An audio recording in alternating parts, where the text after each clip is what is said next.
guest here today that's going to lead us in the Pledge of Allegiance. So if everyone would stand, we have the students from the Lincoln County Gifted and Talented here in the front row that's going to lead us in the pledge.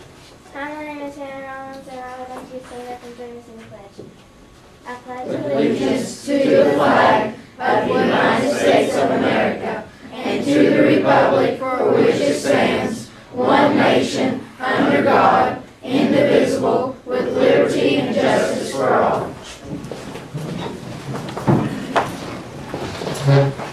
Thank you. On behalf of the panel, I'm going to give the students who would like to present these hot tabs to the Ronald McDonald's House Fair. Thank you.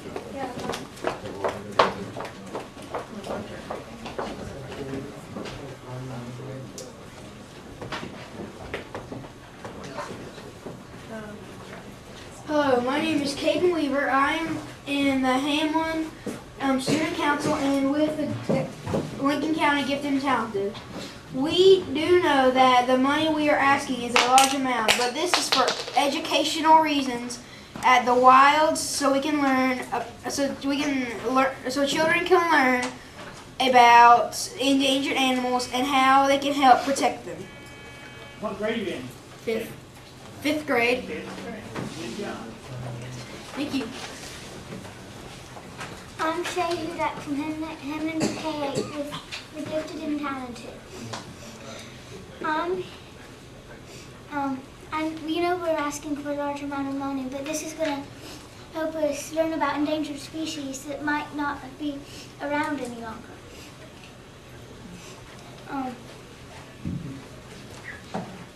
It's okay, she's nervous. What grade are you in, sweetheart? 5th grade. Thank you, Shay. I'm Michaela Toppin, and I'm in the Hamlin Alma Student Council.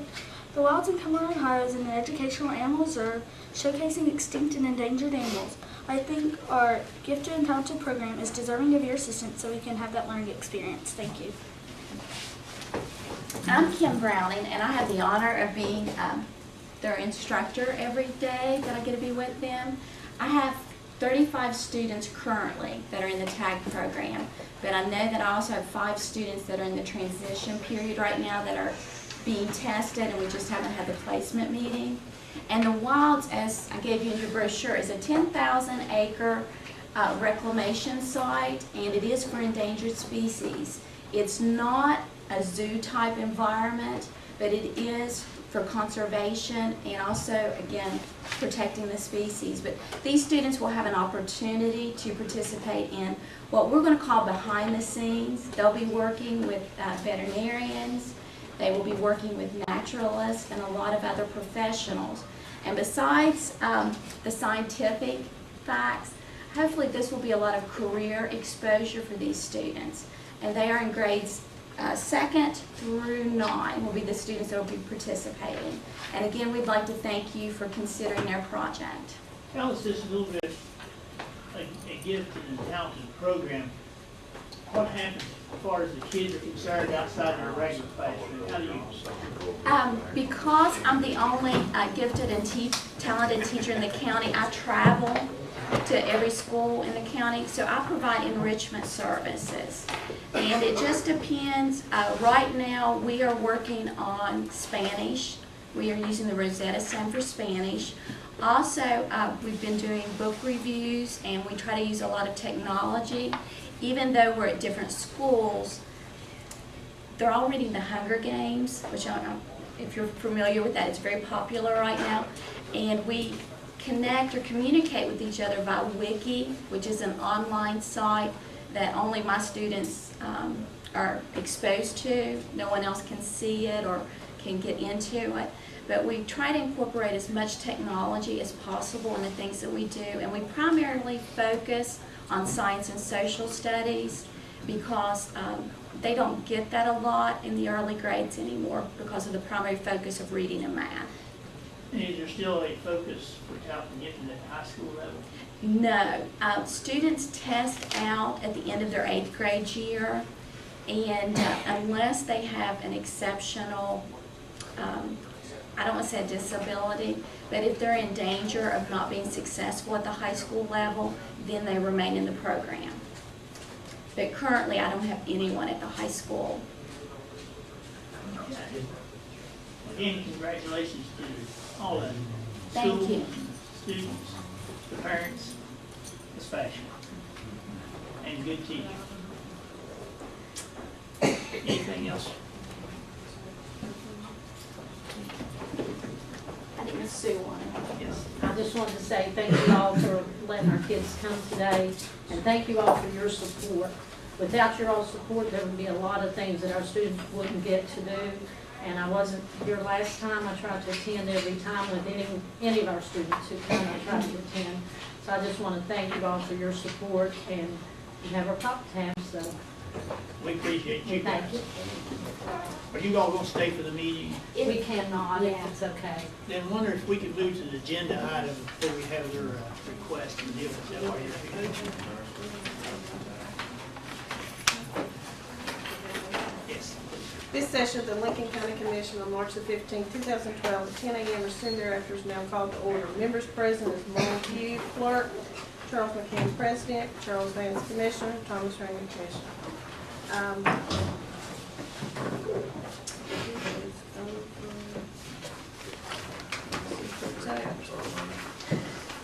Here, it's on the 4th page, second item down. Okay, we're gonna jump to new businesses so we can deal with this, and then we'll go back to our regular agenda. They have presented a letter to the county commission for a trip to the wilds, as Kim has stated. And their, it says amount of aid requested is $6,000. Says it's $160 per student and 35 students going. They're going on May the 11th, 12th, 13th. And it says special education funds will provide a school bus for transportation.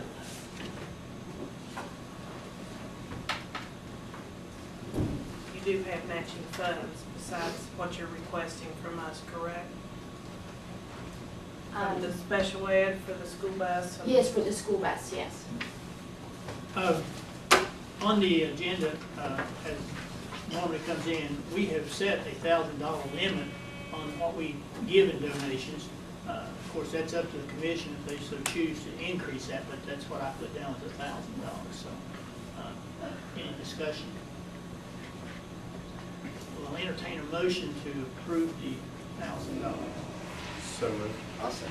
Get motion and second, all yes, motion carries. And just get with Judy and she'll help you get the check, pay, however you want that done.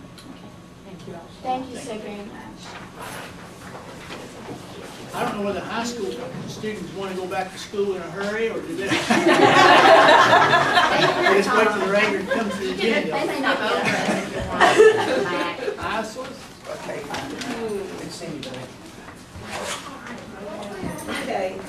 I need a motion to approve the minutes of the regular session of the Lincoln County Commission that was held on March the 1st, 2012 at 6 p.m. The special session on February 17, 2012 at 8 a.m. The special session on March the 2nd, 2012 at 12 p.m. And the special session on March the 6th, 2012 at 4 p.m. Second. Got motion and second. And all yes vote, motion carries. The next thing on the discussion and concern, we have Jim Boggs with Region 2 Planning. He's got several items there to talk to us about. Welcome, Jim. Thank you, thank you. Is it all right if I just come up in front of you all? Yes. Okay. Feel free. I have plenty of signature stuff and save me some walking. Good morning. You all have a preference on which I start with first? Okay, well, I'll start with the application first. As everybody here is aware that was here, we just concluded the Small Seeds Block Grant public hearing as it pertains to the submission of an FY 2012 Small Seeds Block Grant application. And again, in that meeting, we discussed the County Commission's preference for submitting an application this year would be for the Francis Creek Waterline Extension Project. Again, this project is going to serve approximately 84 potential customers in the communities of Francis Creek, Copley Creek Branch, Jim's Branch, King Creek and surrounding areas at a total project cost of $2,840,000. The proposed funding for this project includes 1.5 for the Small Seeds Block Grant that you're requesting, Also includes $990,000 from a USDA Rural Development Grant, $300,000 Rural Development loan, and $100,000 which is being committed by the Lincoln County Commission. With that though, I will submit the application now. I do have a couple of resolutions that I need to present to you all first. The first is a resolution authorizing the filing of an application for Small Cities Block Grant Funds. And it states, whereas the Lincoln County Commission does hereby find it necessary and desirable to seek funding for the Francis Creek Water Line Extension Project, and whereas financial assistance from the West Virginia Development Office Small Cities Block Grant Program is necessary to carry out this project, now therefore be it resolved that the Lincoln County Commission authorizes the President of the Lincoln County Commission to sign and submit an application to the West Virginia Development Office Small Cities Block Grant Program, including all understandings and assurances therein, and further direct said person to act as the official representative of the Lincoln County Commission for the provision of any and all additional information as may be required or requested, adopted the day of March 2012. We have a motion to adopt the resolution as read. So moved. Motion second. All yes, motion carries.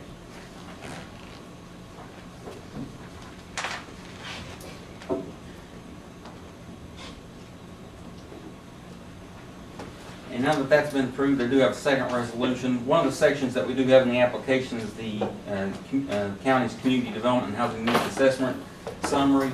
And this is just a resolution saying that in the matter of a resolution adopting the community, Lincoln County Community Development and Housing Needs Assessment Summary, whereas the County Commission of Lincoln County finds it necessary and desirable to adopt the Lincoln County Community Development and Housing Needs Assessment Summary, therefore be it resolved, the County Commission does hereby authorize the President of the Lincoln County Commission to adopt the attached Lincoln County Community Development and Housing Needs Assessment Summary.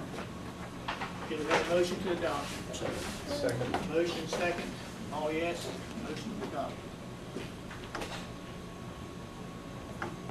And we generally do a couple other resolutions as they pertain to fair housing with most of our small cities applications. Just last month I was here though and had the upfront documentation on the Big Hearts project, so we're incorporating that information to show your all's commitment to fair housing efforts within the county. With that though, and now that you've approved that authorizing resolution, I do have the signature stuff. And Commissioner McCann, you just want me to hand you that application? I can explain those things to you as you're going through there. But you get everything in there to sign. That first tab is the actual cover letter to Mary Jo Thompson, who's the Director of the Community Development Division, the West Virginia Development Office.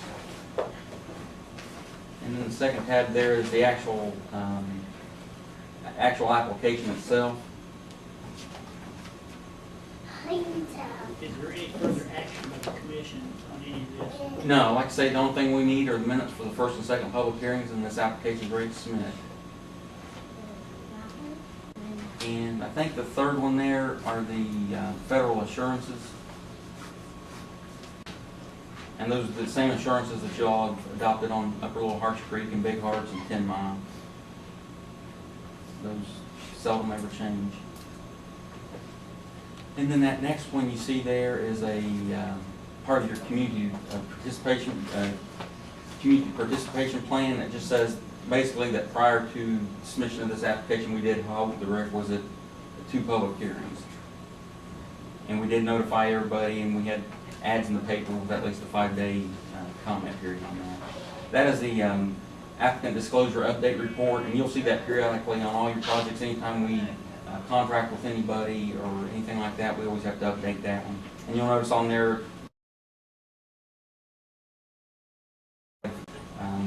other interested parties would be E.L. Robinson, who did the preliminary engineering, and the Logan County PSD, who ultimately will take over the management of that system once it's constructed. And I think that's it for all the signature stuff on that. And I will double check before I leave to make sure we have everything. Moving on to another project, on 10 Mile Creek Water Line Extension Project, do have a drawdown request. This is drawdown request number 5 in the amount of $157,296.43. This includes one invoice from Famco Incorporated, which is their periodic pay estimate number 2, and it's in the same amount, $157,296.43. Just a quick update, the project itself, as far as the line contract is concerned, they're right now approximately at 18% complete on the project. Contract number 2 is Mid-Atlantic Storage Systems. They haven't started yet. They're really waiting for the weather to clear, so they don't have the threat of rain or anything like that, so they can begin the erection of that tank. I talked with them. They're expecting right now that they'll probably start mobilizing and be out on site around starting beginning of April, or within the month of April. And again, the anticipated completion date for both construction contracts, which is spelled out in the contract documents, is October of this year. And so hopefully we'll have it all complete and have the residents that are getting service by October. But with that, I'll submit this drawdown request for your all's consideration. Yeah, we have a motion to approve the drawdown request. Second. Motion and second, being all yes, motion carries. Thank you very much. Thank you.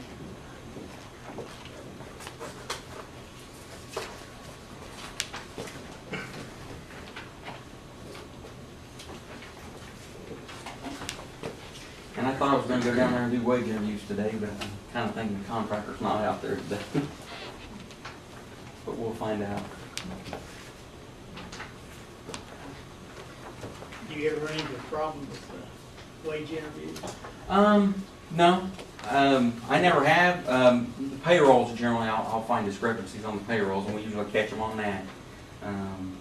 Unless they're paying them more than they should be, and then all the better. Yeah, all the better. We never have a problem if they're overpaying, just if they're underpaying. Also on the next project I have is on the Big Hearts project. Last month when I was here for the doing the upfront documentation, one item that we needed to do on that is the actual designation of banking facilities for the Small Cities Block Grant Funds. And this basically says the Lincoln County Commission hereby designates Premier Banks as the financial institution at which a non-interest-bearing checking account will be open for the administration of funds coming to its hands through the Small Cities Block Grant Program for the Big Hearts Water Project, and further designates that all checks must be signed by at least 3 of the 5 following persons, and those are being Charles McCann, President of the Lincoln County Commission, Charles Vance, Commissioner, Lincoln County Commission, Thomas Ramey Jr., Commissioner, Lincoln County Commission, Merle Goo, Lincoln County Clerk, and/or David Allen Vickers, Lincoln County Sheriff, whose signatures appear below. Did you tell all 3 commissioners this is signed on the check? No, any one of the 3. Yeah. Okay, we heard the request to approve the banking facility. So moved. Second. Motion and second, being all yes, motion carries. And maybe, while we're doing this might be as good a time as any. I heard the name of our new sheriff, so I'd just like to introduce David Vickers, our new sheriff from Lincoln County. Mr. Vickers.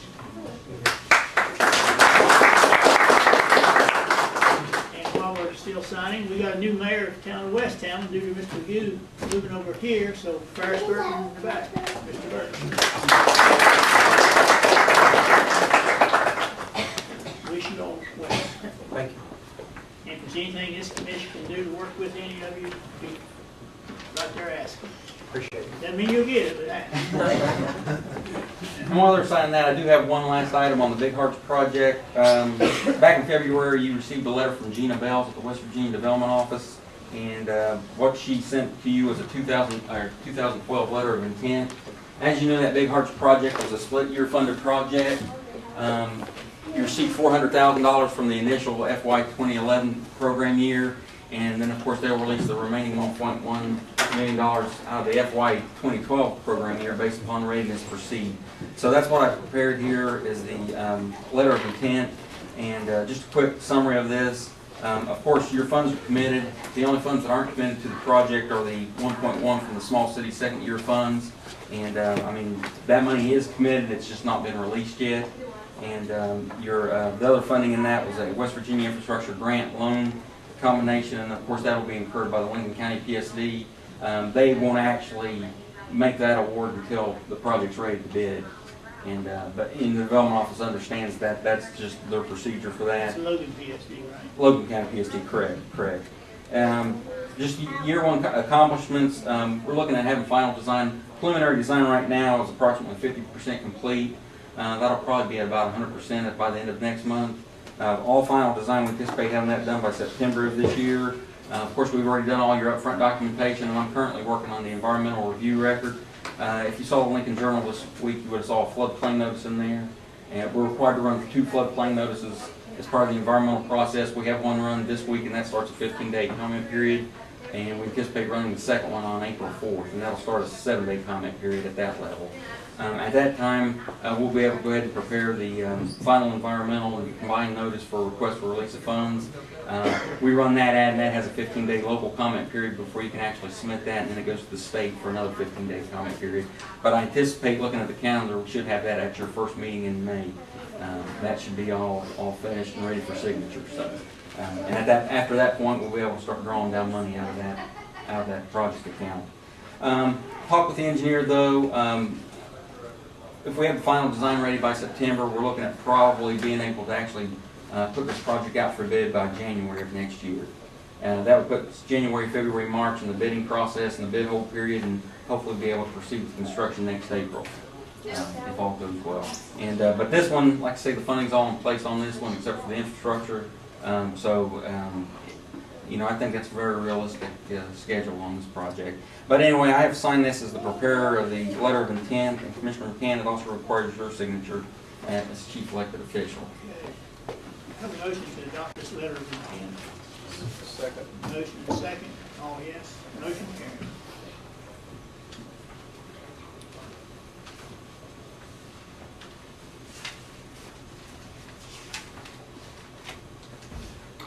I'm just going through the signature stuff here real quick, so I don't have to jump back up here and aggravate you.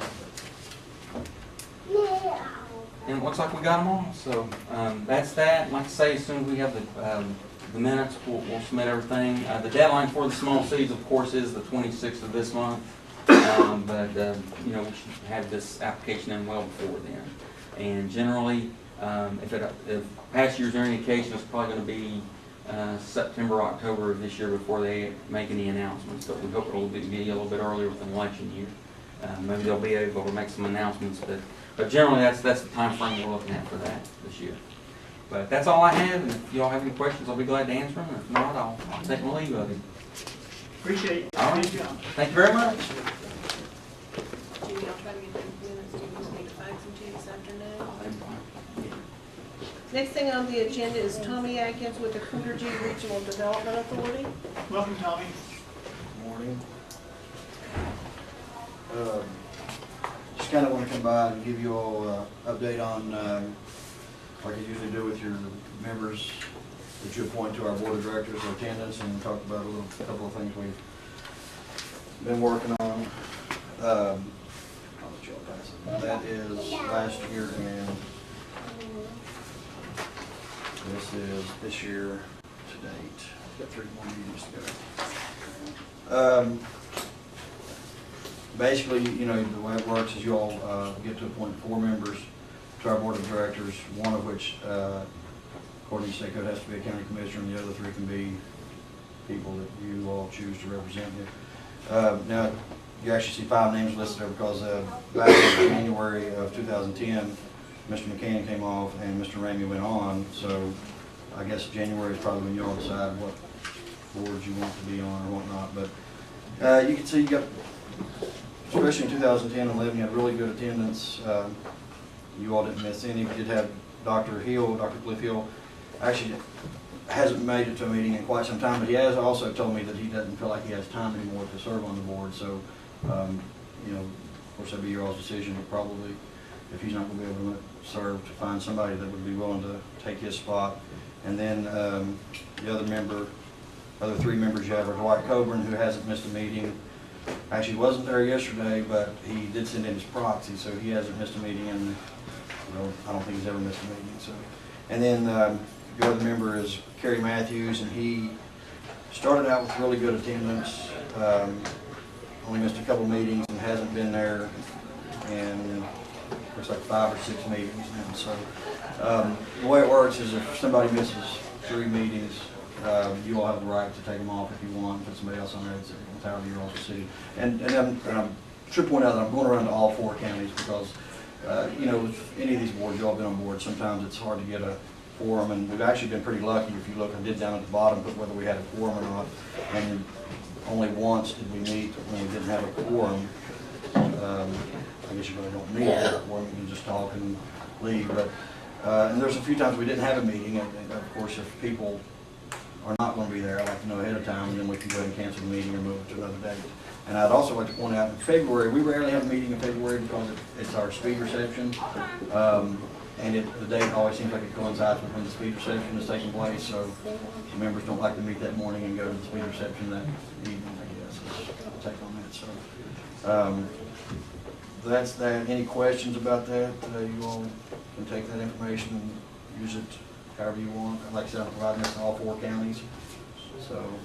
Yeah, I would just like to say, as the current representative for the Lincoln County Commission that serves on this board, that for this district, we're lucky to have Tommy Adkins as the director, not only because of the job he does, but representing the southern part of the state, we have a person in charge from Lincoln County, and he represents the district and the county quite well. I think it's great. And the meetings we have, especially with our always energetic Senator Kirkendall at the meetings, they're always dynamic, they're enjoyable, and I wish that there was some way for us to be able to, a couple different counties, people not attending, to be able to replace those people with active members. Because it does drag energy out of the work if you have people not attending. Yeah, and you know, like you can see, you are not the only county that have people that are not able to. Now, I will point out, you know, in Mingo County's case, our meetings did coincide with their county commission meetings, so their county commission representative just literally couldn't make the meetings. And so we moved our meeting, I guess, up a week. And if you'll look down there, he actually has much better attendance. He and Jared Fletcher is also an employee of the county commission down there. So they were not coming to the meeting simply because their meeting was the same day as ours. And now they've actually had much better attendance since we moved our meeting back. And again, like I said, in the past year and a half or 2 years, I guess, we've only missed a quorum once. So it's pretty good. Okay, we will, at the next meeting, have something on our members membership. We'll talk about it and see if we may have to advertise and seek new members or something. All right, and our next meeting date is April 11th, so if by chance you can get somebody appointed. I think that's right, second Wednesday. Would that be on my phone? So if you get somebody appointed, you have another meeting in March, right? No, you don't? When will you? That first of April. So y'all actually will have a meeting about a week before our meeting, so if you get somebody appointed, they can, okay. Could we go ahead and agree to post an ad in the We paper? could add in the paper and then decide, yeah. Okay. Are you just looking to replace the hill, or you have them in there, or you talking about hill and Cape? Probably both of them, unless they show other interest wise. I know Mr. Hill, he called me about it. Yeah, he's, I mean, it's been quite some time that he has said that he wouldn't be able to make it. And, you know, he's got a couple different businesses there in Logan and He's a chiropractor. yeah. I know that when you email and notify us about the meetings, the email always says if you cannot come, you can send a proxy. Do either of those members say that they'll send a proxy, or if they can't attend? No, like I said, Dr. Hill, I mean, you know, I keep going to him, but he has said, you know, I don't get responses from him. KK, probably about half the time. It'd be says good if he would be able to come, since he apparently may be sitting here next year.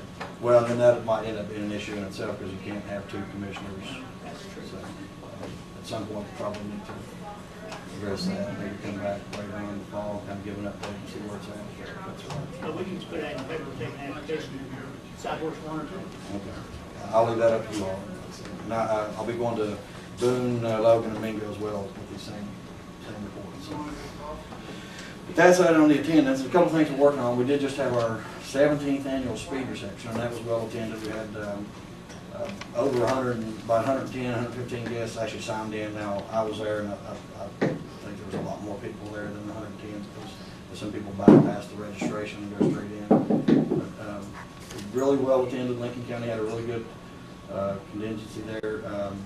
Sponsors from Lincoln County are the Lincoln EDA and Tribal Transit. They both help sponsor the event. We have, not counting us, there's 13 other sponsors.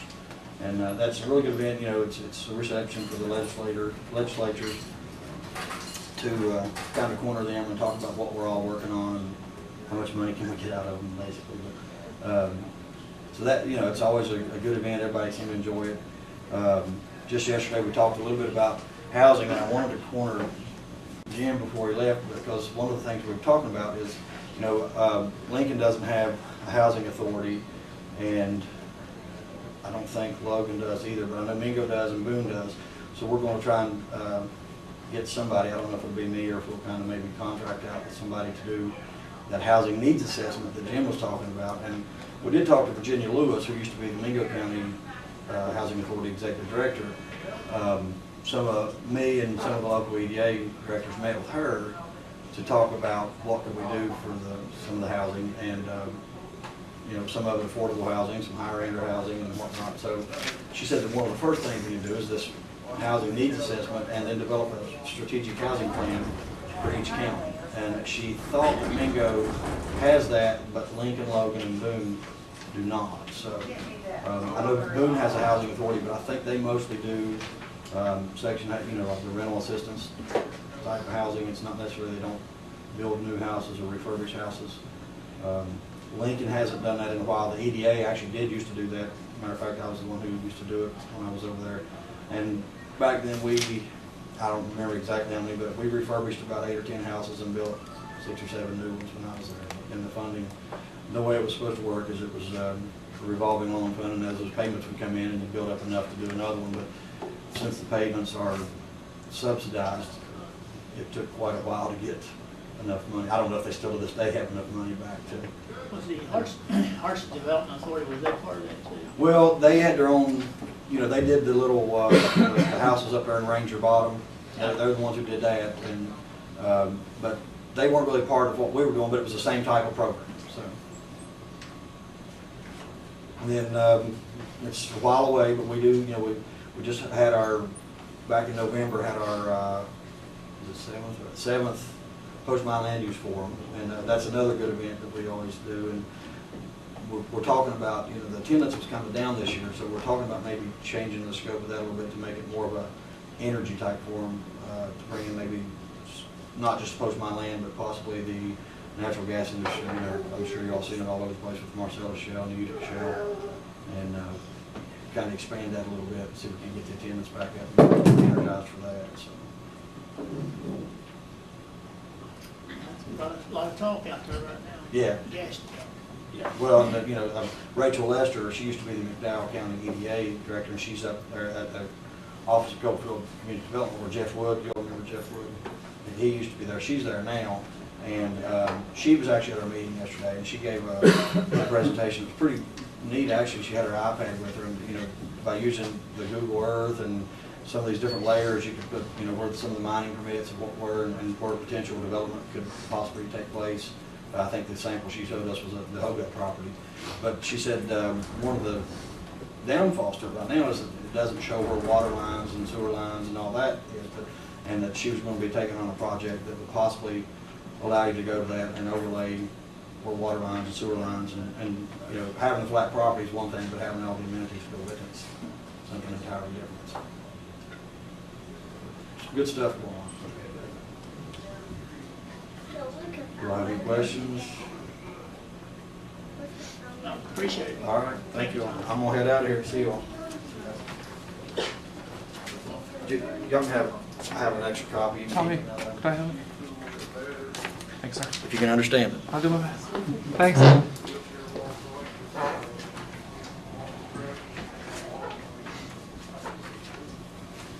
Next thing on the agenda is Rick McDowell with our green wastewater and Ron Jones. Welcome, guys. Hey, thanks for including me. She almost forgets that, doesn't she?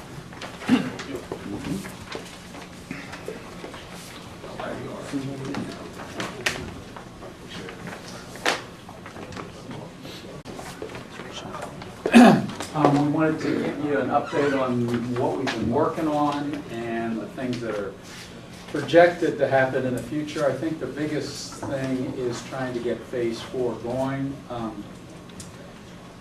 We've submitted to the state DEP the specifications for the project, the bid schedule for the project, and the legal announcement for the newspaper. And we are trying to patiently wait for them to give us the green light on that. Slash calling you fresher. Our hope is that we can do the required pre-bid site visits the last 2 days of this month, the 29th and 30th of March. But in order to make that happen, we've got to be allowed to run this newspaper ad so that we have the correct amount of time before the pre-bids and that.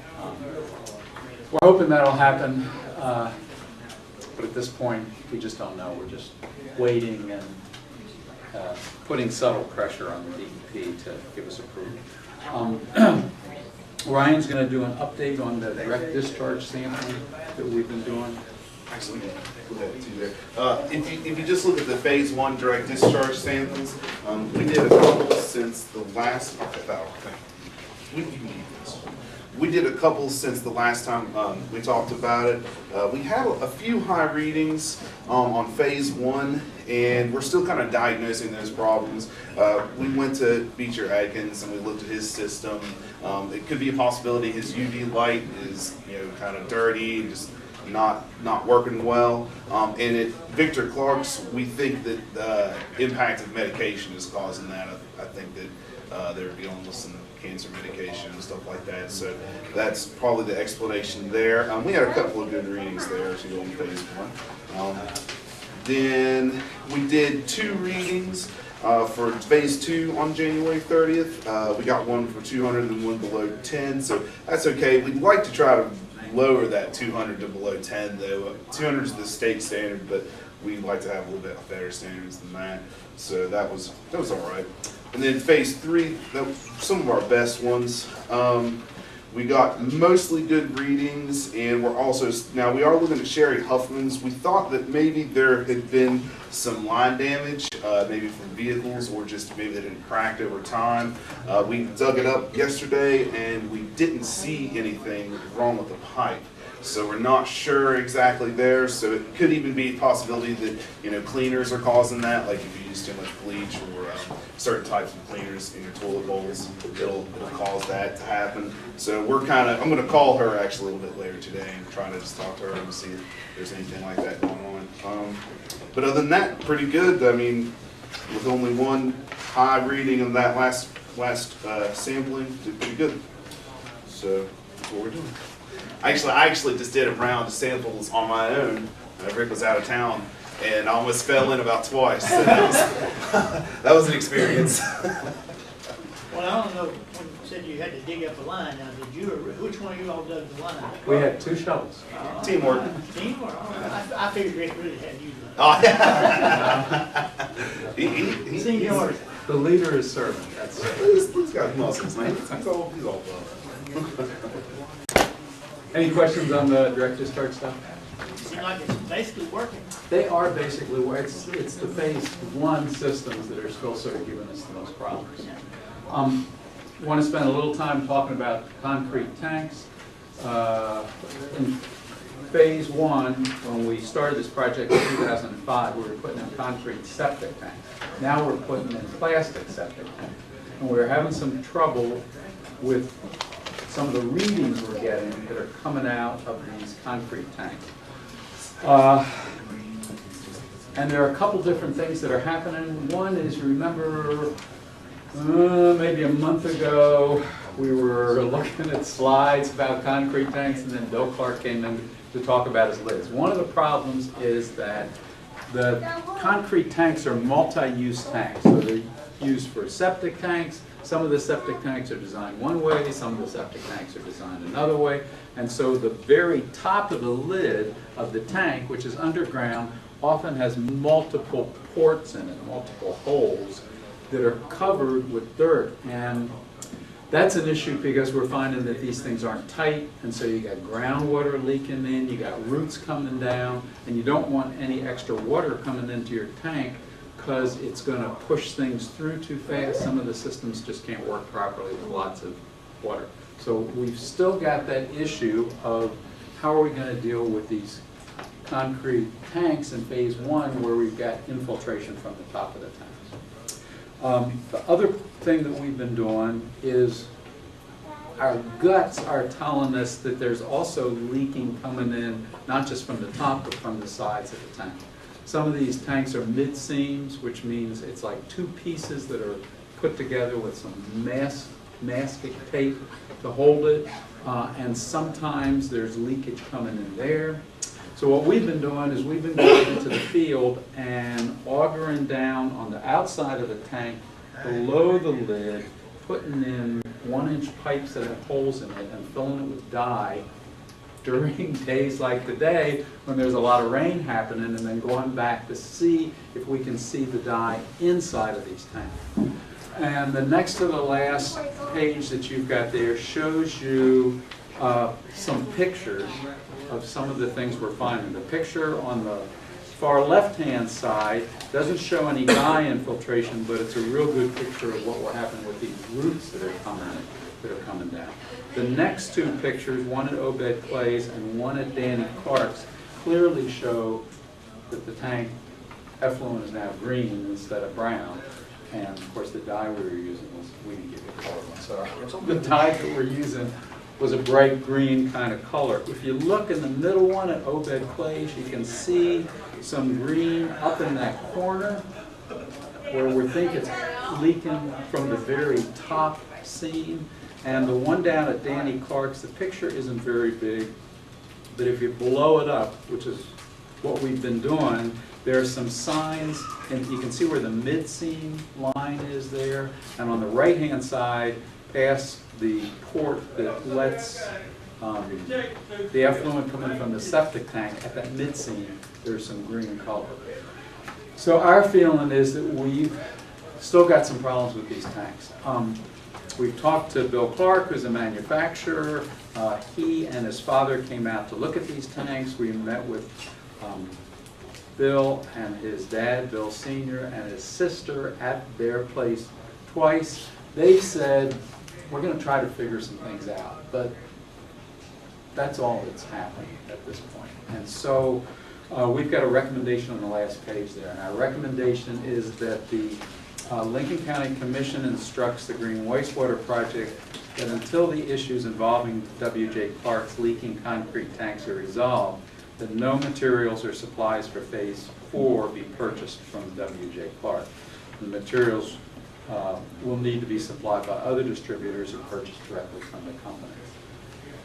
We're just not sure what else to do to get, we feel like it's time for them to sort of step forward and make some suggestions rather than us to keep spending all this time trying to demonstrate that we've got problems. So the thought is that if we stop buying products from them, maybe they'll step forward and do that. The Phase 1, Yes. was all those tanks Clark's?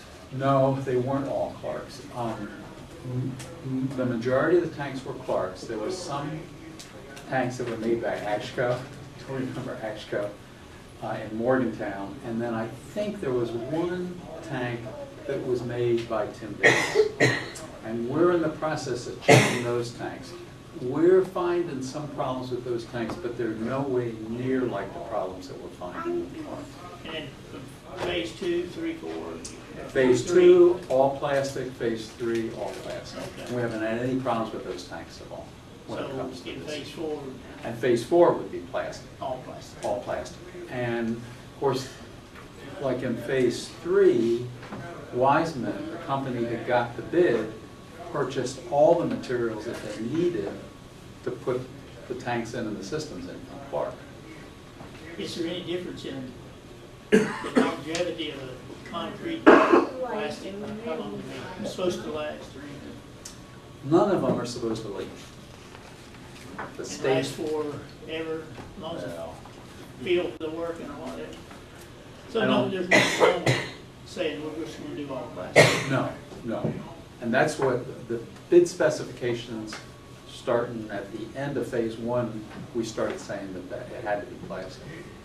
Okay, do we have a motion to adopt this recommendation as presented by Rick? So, second. Motion and second. Thank you. Yes, motion adopted. What we'll do then is, of course, we'll let W.J. Clark know this. It could be that this gets their attention and they jump to it and we get some things resolved. If we don't, then when we actually go to the point where we're going to bid these out, we will let the bidders know that when it comes to the peat part of the tanks, that we would buy, the project would buy directly from the company. You maybe thinking, you may have, since the health department's out here approving things, that we should share all this information with them. We have them. Okay, Yeah. so they may want to switch to. They know.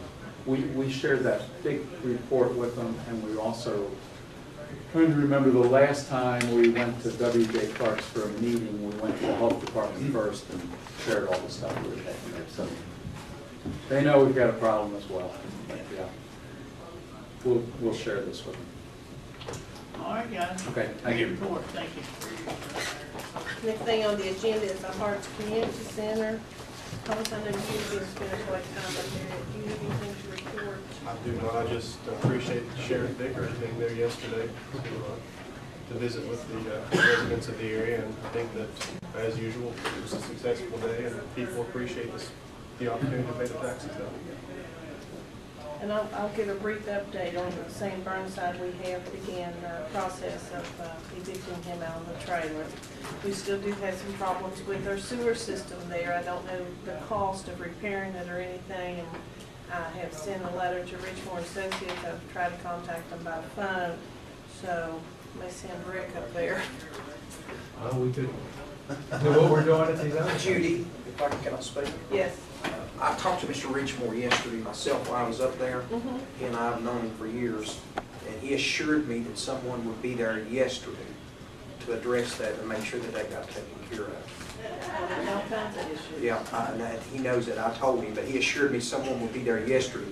Whether they came or not, I don't know, but he assured me of that. And I told him to make sure he got a hold of you if they need to buy something or something, Well, I'll give leave him the authority. message there. I couldn't get anybody on the phone, the number that I have. I usually talk to Bonnie. Right. And no one answered the phone. I did leave a message for them. And I received a report from the DEP, and I did send that to them. So. I think he was aware of that the way he talked. And I know I've talked to the commission president about this, the floors at the community center are in dire need of being cleaned, so we're working with that as well. That's true. The next one too, the corporal.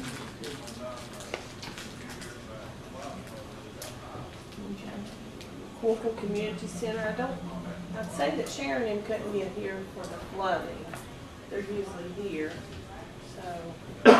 We've got a list in the thing, look, one of the top lists is to get floors cleaned over there, like I've done definitely before we have as a voting precinct.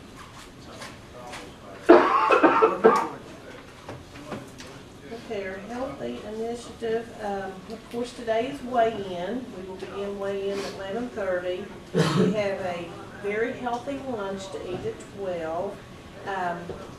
Our pound punchers may want to stick around and talk to the group, maybe get them involved in some of the stuff that you're doing. Maybe help us out a little bit. So if you all would like to stick around and help us and talk to us, we appreciate it.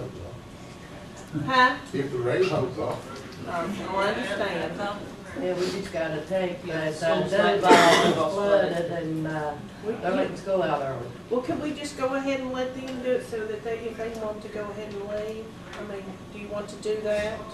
If you don't mind, because we got kids that Yeah, that's what I'm saying. we got a message it was flooding, so. Come on up and do your presentation, tell us what you're gonna do.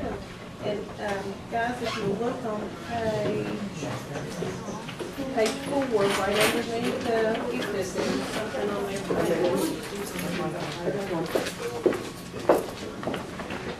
We wanna use the television? Yeah. Yes. Okay, right there's a television. Well, I don't know, maybe up here. There is a plug-in over here if we can wheel it over here. Melissa and Kevin works in the election, they just probably know how, because they come to these meetings. You always bring TV. Huh? You always bring TV.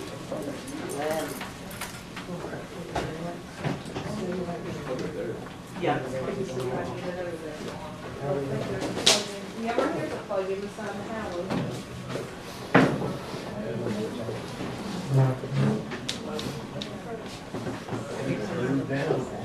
It may reach down here.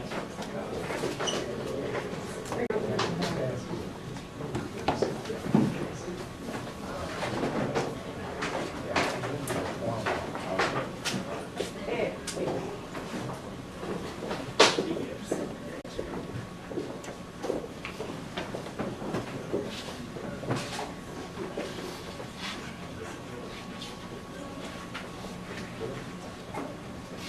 We just come through over there from our house, and right there where 214, on that end of Yawkey, the road's closed. We had to go way back over. Go up on the hill and come Yeah, down. they had emergency services over there. There's gonna have to be some water rescue over that area. They've got water rescue going on at Sugar Tree right now. Yeah. They got a person that is disabled and over 500 pounds trapped in a house with the water's coming in.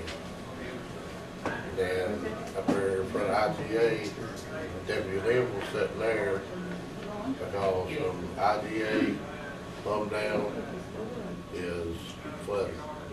It's about to come over the bridge there at IGA and got. Now, up mid-river, that's a place like Big Laurel that usually floods.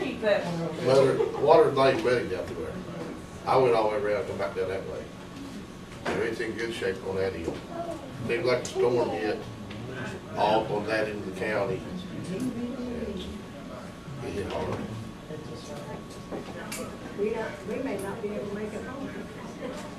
You can stay here and then we'll just put you to work. We might have to turn somewhere, because that it was awful.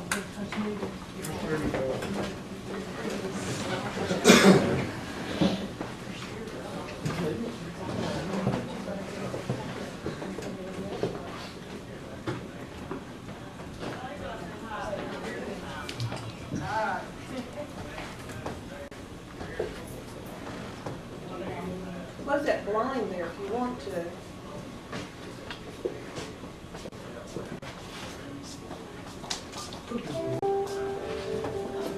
Well, the doctors told me if I didn't get some of the weight off, I would be a diabetic within a year. So it's easier to take it off now than it is to wait till I'm a diabetic. And I don't want to be a diabetic.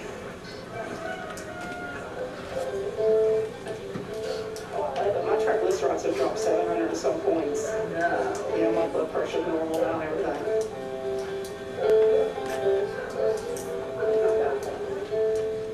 I figured I had diabetes because all my brothers and sisters and that they had diabetes.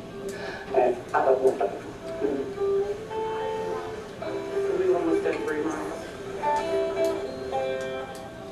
Probably because we work for the fire department, we do the medical field, and we take classes and stuff like that, and we learn a lot.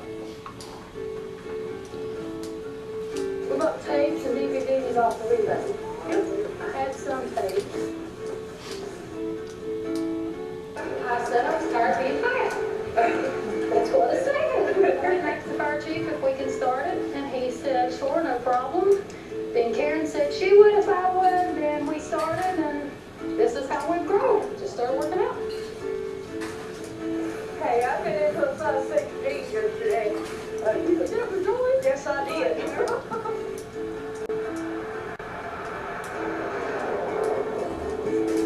Then we've got to start watching what we eat more until it starts coming off of you. Sure. Because when you get at that standstill, you've got to, Yeah. you have to change your eating habits more. Whoa. And you got to change your routine, or your muscles are going to get used to it, then you're not going to lose. That's the reason we keep changing it. We never know what we're doing from one day to the next. Sure enough. It's what we start doing, come in, we don't walk about it, we'll just do exercise some pace or whatever. Now, we just go work on equipment today. Here's what we started at June the 6th. Here's what we were today. And here's what we lost. Wow. So we lost 406 pounds. Doesn't that feel good? Yes. Yes. It's all over. I mean, I'm happy for all of us. Well, before I gave up, but I'm not giving up this time. Got too much support around us to give it now, don't we? That's right. I don't want to be skinny. I don't want to be fat. I just want to be healthy.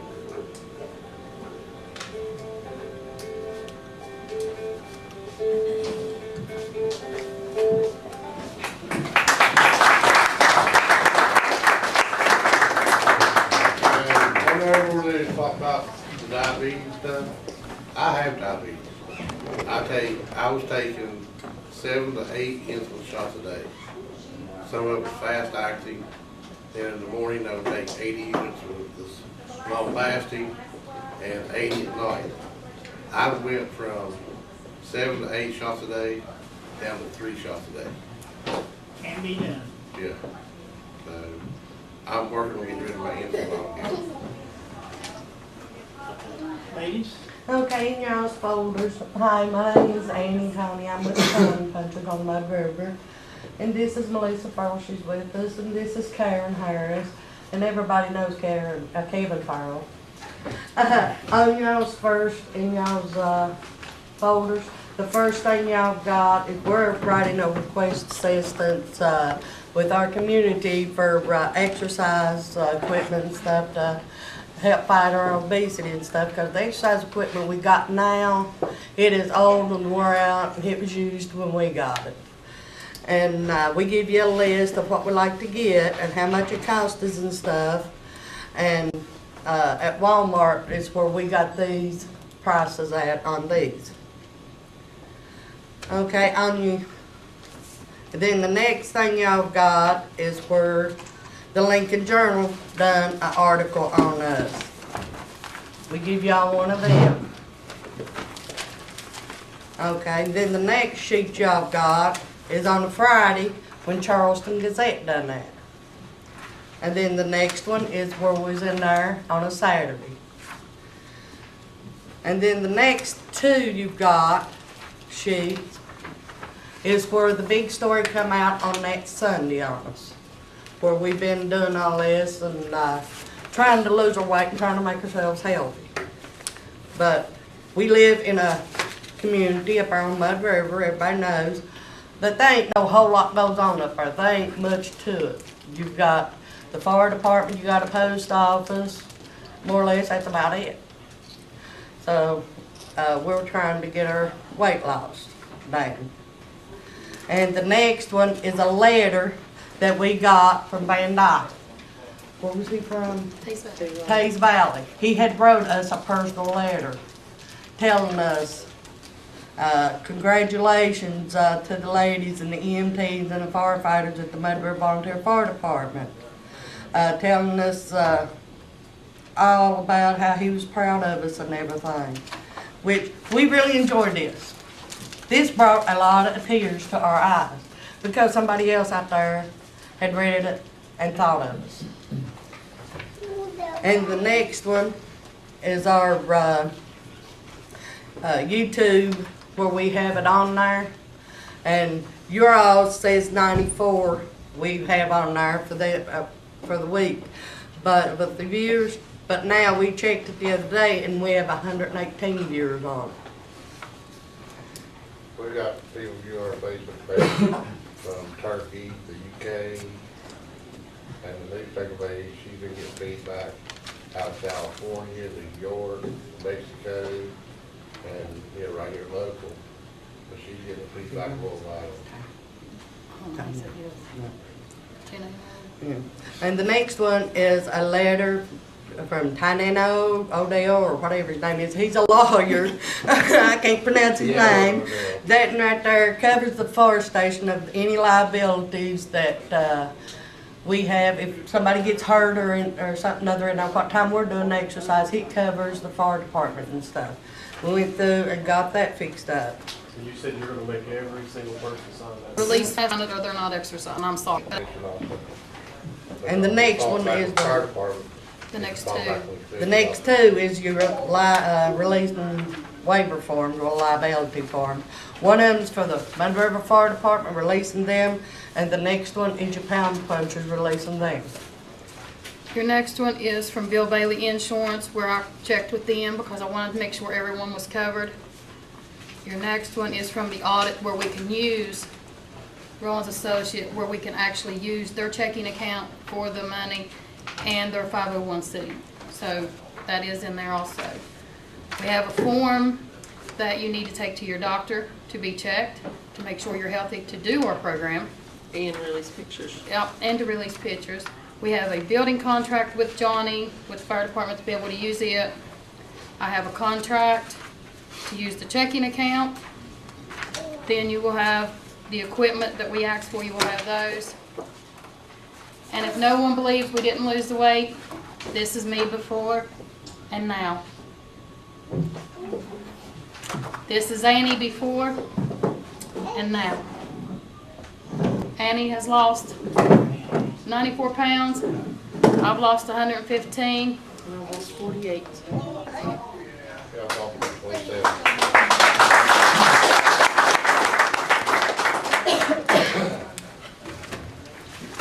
And I would also like to ask the county commissioner if they can go talk to the DOH, because when we walk on Main Mud River Road, to like put up signs from like top of Mander Mountain to the Y, Spurlocksville, caution walkers or walking or something other like that.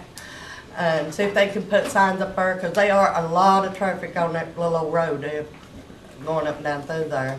And to see if there's any way possible, get a lot of them potholes filled up. But we find them all the time. We were walking down through the other day, and the kids, 8 years old, they walked with us. And they was a car coming down through there, running probably 70, 75 mile an hour. And the boy looked like he stoned out of his head. I mean, you know, we'd like to try to get something to let people know that we do walk that area. A lot of them will slow down when they can. Because from the fire department, when we walk down to the Y, well, it's a little piece by the Y, is exactly a mile. And from the fire department up to the top of Mander Mountain is a mile. So that gives us our 4 miles right there if we can just get that much. But on the video, we had walked up Mud River on that one. Yeah, I have to say, I've been over to the Mud River Fire Department several times, but I was able to go back yesterday evening and spend a couple hours with this group.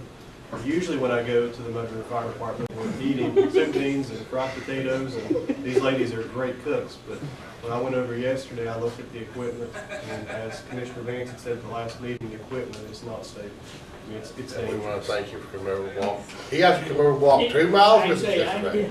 You gotta even walk, that's. And he wasn't feeling hard. I'm glad they didn't ask me to walk. You're dead. We had 18 yesterday that walked. They made me feel guilty because I used to have a good routine deal where I would exercise and I got out of it, so I want to try to get back in it. But I just, as we talked yesterday, in so many of the communities across Lincoln County and this state, we don't have schools any longer that are really the centers of the communities. So the fire departments, and many times, are now coming up and being the centers of those communities. And I really appreciate what you're doing, not only for that community, but as people come in and they work out and they get to know you and they build relationships, even if they're not a part of the fire department, they're a part of the community. And when you need something later, when the fire levy comes up, for example, they're going to know that they're a part of the community, they support the fire department, and they know what you guys do. Yeah, and it's for anybody in the community, or if you're not in our community, you can come. Okay. We had one girl, she's approximately 24 years old, and she is obese. She wrote this letter and gave it to us. And I'd like to read it for you all. She says, my goal and reason. My goal is to get back into a size 16 jeans. My reason is my daughter, my health, and my family. My daughter, she's 2 years old, but I don't want her to finish growing up knowing mommy's always been fat. My health. I've had asthma since birth. Diabetes and heart disease runs like wildfire in my family. With me being overweight, I stand greater chance of getting one or both these illnesses. My family. I need to be there for them, and if I don't get this right weight off, I'm scared that I won't be around. Fact, you got to go. You're no longer welcome. And she wrote this, and I told her, I said, we weighed her and everything, because she just got started. We put it down and the date and stuff, and I told her, I said, in 4 months we'll get this back out and read it, and that's the way you can see how much you've got done. I said, don't go for your size 16 jeans right now. Don't even think about it. Go 2 sizes lower than what you are now. I said, and then when you meet that goal, you go, yeah, I met that goal, now let's go for another goal. That's the way we do it. We just go from one goal to the next. Because if you set it too high, you're going to get knocked down every time. Because that was our problems. We was setting too high and we was getting knocked down. But now we just go from one day to the next. Because when I dropped 10 pant sizes, I was tickled to death. I was tickled. And we've all done this since June. Well, you know, you are on the right track for sure. You got a little inch, Yeah. easy out there. You but stay focused like you are. You know, one of the things us the doctors sometimes do, you say, you know, you need to diet and exercise. I mean, that's basically what we'll say to diabetics and things like that. And then we'll spend a whole lot of time, or have someone spend a whole lot of time when you talk about what to eat and what not to eat. But we don't spend a lot of time saying, this is what you can do, exercising one. Just like you were talking about varying your routine and things like that. That's so important because you guys are doing this for life. You know, it's just not just for right now. So you can't just keep doing the same thing every day for the rest of your life. So it's important to get different type activities involved and be able to feel that you're just like you're doing. You know, the key to doing what you are doing is you're enthusiastic about it. And there's no way a doctor or anybody else can make someone enthusiastic about it. They've got to believe, just like you all do, that it is going to have an impact on your health, a positive impact. Whereas what we were all doing before wasn't having a positive at all impact, it was a negative impact. But we know now, you know, this epidemic of obesity we have in this nation, and especially in this area in West Virginia, you know, we know that's why our heart disease is what it is. It's why our diabetes and our hypertension are those type. We have such a problem in. We have the heredity too, and that's where we kind of have an advantage. If you know your mom or dad's had a problem like this, then you know everybody should exercise, but you guys know, you know what's up the road if you don't. Yeah. And so I think it's, you know, you guys will be commended because not just because you're doing it, but because that you are where you are doing it. No one else in any hollow in Lincoln County can say we can't do this because we don't have this, because you guys have proven it works. Yeah. And I think you're really not only an inspiration to yourself, but to these other people that live up in these rural areas.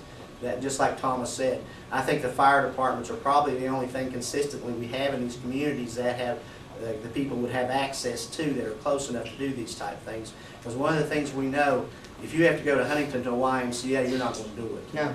You know, we don't have the money and we don't have the time to do that. So this has got to be developed in these areas just like you guys are doing. And I think you're an example for everywhere else in Lincoln County and Southern West Virginia. They need a group like you guys working for themselves and the people. And I do. I mean, this is something that I deal with every day with people, and very seldom do they have the enthusiasm you all do or a commitment to continue like you all do. So it's very, you know, I know we have a wellness thing here at the courthouse, and sometimes that'll last for so long, and then we'll probably not be done. But the key thing of it is to continue to do these type things. And no matter how much you diet, you have to exercise. We don't diet. We don't diet. Well, that's because we can't afford the diet food. Because a lot of us are single parents working on minimum wage. We can't afford it. If we decide we want beans and taters and cornbread and stuff like that, we just don't eat as much of it as we used to. And if our body says we want a candy bar or we want some kind of sweet, that's what we feed our body. Because if you go into these cookies and stuff, it's non-sweet and all that, you eat a whole lot more of them, and they've got more fat and stuff in them than that one sugar cookie does. Well, see, that even emphasizes more, I think, the benefit of the exercise. You know, I mean, you can eat, you know, just like if you're a diabetic, if you know you're going to work hard at something, you can eat more because you know you're going to get rid of the sugars quicker. Yeah. But I just think, you know, and the argument, you know, the thing you were talking about, how expensive diet foods are, that's what a lot of people would use as an excuse to not to lose weight. And it is true. It is a very true fact that most of us couldn't afford those type things that they want you to go on with this diet or that diet and things like that. Or we don't have them available in the stores.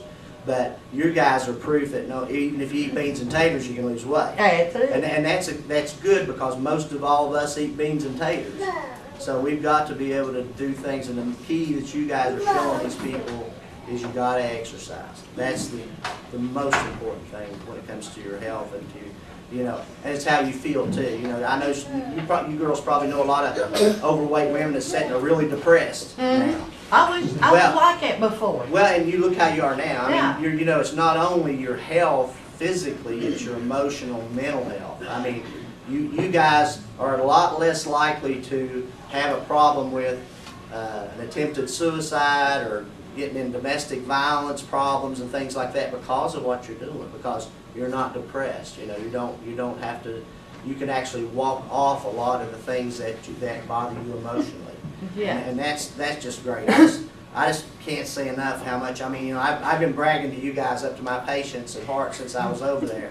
And I think you're an inspiration. I'm really glad to see the news coverage of you too, because you know, you not only do this for yourself, but you're doing it for a lot of people that when they're aware of it, they say, hey, if these girls can do it, we can do it. The reporter that came out and done the story, her name was Kate Long, the Charleston Gazette. She's been talking to a lady named Sally Hurst from Marshall University. And Sally Hurst is wanting them to come out and do a 6-week training program with us and let us become trainers for people that come in to work out on chronic diseases, weight loss, and everything. Matter of fact, she's coming up tomorrow. Yeah, she's coming up tomorrow to meet us, walk with us, and then she's going to offer us a 6-week training program free of charge. She'll do it at our station. Instead of us having to travel from Marshall, she'll come up here and just to be able to, for us to be able to help other people. Now, I will say, if you've got anyone over there that can't afford to go to the doctor before they get clearance on this, I don't care to come over there and talk to whoever might be wanting to, you know, I don't want to take over their health care particularly, but as far as being able to do a risk assessment of what they can and can't do physically starting out based upon their history and what I can put together, I don't care to do that. So if they don't have a doctor or can't afford a doctor, then just let me know and we'll set up a time and I'll come over and do a review and maybe give them some idea. Some of them I may say, well, you need to see a doctor about this first, you know. But you never know, because I don't know the situation financially with your people over there, but don't let that stop. If they say, I can't afford to go to the doctor, you say, well, you know, Dr. Vince will come up here and talk to you and see if he can give you a clearance that way. And I may not, but at least it give them that opportunity to have that for free and not use that as an excuse not to join you guys. Oh, we appreciate that. We have, like, I'm an EMT, and we have a few first responders, we have a medic and another EMT, but we need the health clearance on these people before we can let them in. I think that you guys have been so successful because you support each other. We're crazy. We have We have fun. Well, that's a good crazy. Well, they all know we're crazy. So. And the hardest part of it all is walking you 4 miles, and then right before you get to the fire station, tongue goes off, you gotta curve it, then you gotta go plumb down on the mountain and drag that person back up through the, and you're already wore out. And we've got, I mean, if parents want to come there with kids, my son, he's 18 years old, he loves kids, he'll get out there on the parking lot, what time we're working on equipment or whatever, he'll play hide and go seek with them, tag or whatever. He's lost 30-some pounds just playing with kids. Yeah, I have to tell Melissa, when they asked me to come over and walk with them, I don't think they thought I would come. So she offered to bake me some cinnamon rolls. I said, I'll make cinnamon rolls. I said, that defeats the purpose. We eat them. I got one of those cinnamon rolls. I really did. And they're homemade. They're made from scratch.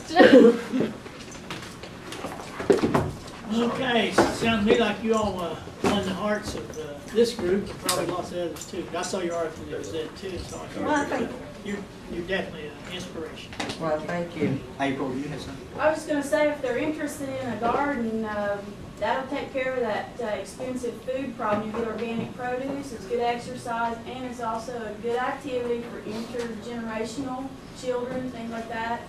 If they're interested in that, I can help them with that. You know. Get all kinds of organic produce. You just won't pull the weeds, right? Yeah, that's where I put my Peter. I don't know how I get all my produce. Cheaper to buy than it is to grow.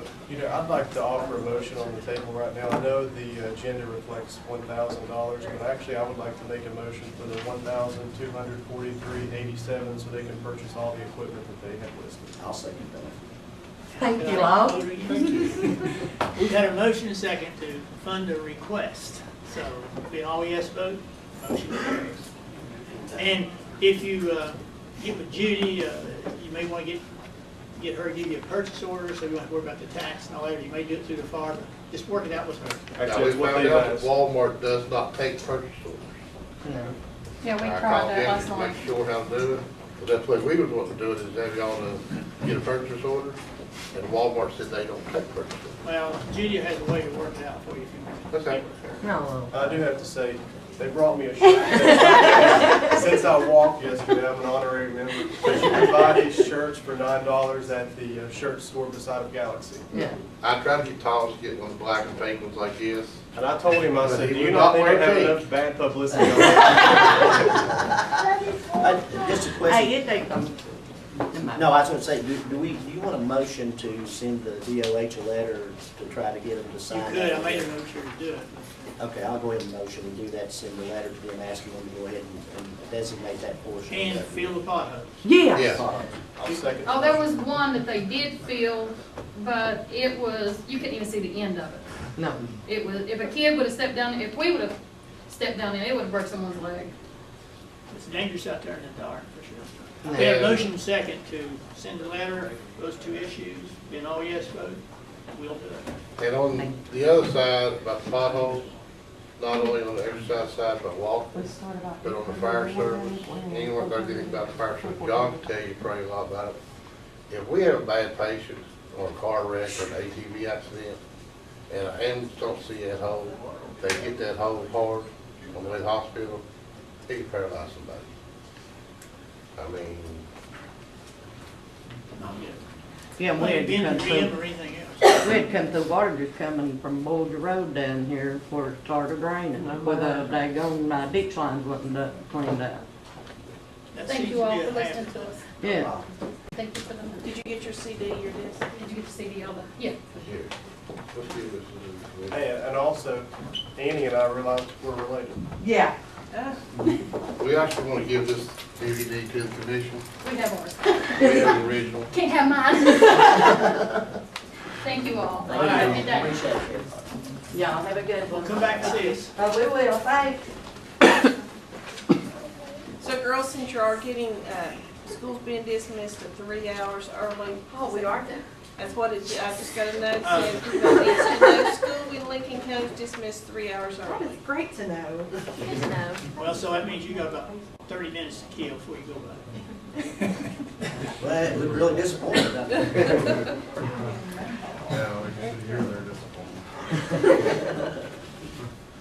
All right, new business, to approve the bills as submitted for payment. So moved. Motion and second, be an all yes vote, motion carries. Need a motion to approve the appointments, bills, and settlements as submitted by Merle Q. Clerk. Second. Motion second, all yes, motion carries. I need a motion to approve the 2012-13 budget for the general county fund and the full severance fund as submitted. So moved. I'll say. Motion second, all yes, motion carries. I need a motion to appoint Cleta May Carlos to get there as executor to the estate of Avenel H. Cummings due to the illness of the current executor, James W. Cummings. Second. Motion second, all yes, motion carries.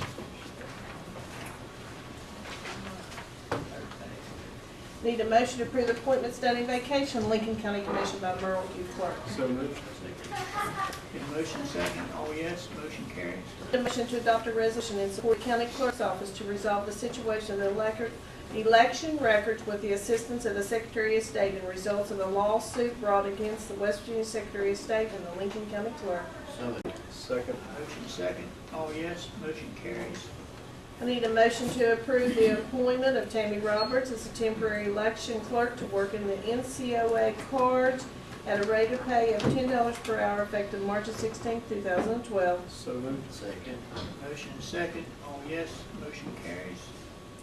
I need a motion to approve the employment of Carrie Porter as temporary employee to work on the NCOA cards at a rate of pay of $10 per hour effective March 16th, but I do need to change those dates on the March 16th back to the 15th because the Secretary of State's office came in yesterday and we had to bring the employees in 1 day early. So moved. Second. Now, motion second, is today the first day working? No, they worked yesterday. It would be the 14th. Thank you. the dates. I rescind my motion. Okay, it should be a correct, should be March 14th. Now I'll move. I'll second. Motion second. If you could. No, the question I had was, are both these girls gonna have identical jobs, or is one? Yeah, both of them have the same thing. I think one's gonna be more of a computer input than the other. The Secretary of State's okay with that, their office is okay with that? I thought they were wanting one person designated. No, they want as many as we could get. Okay. And they're down here working too.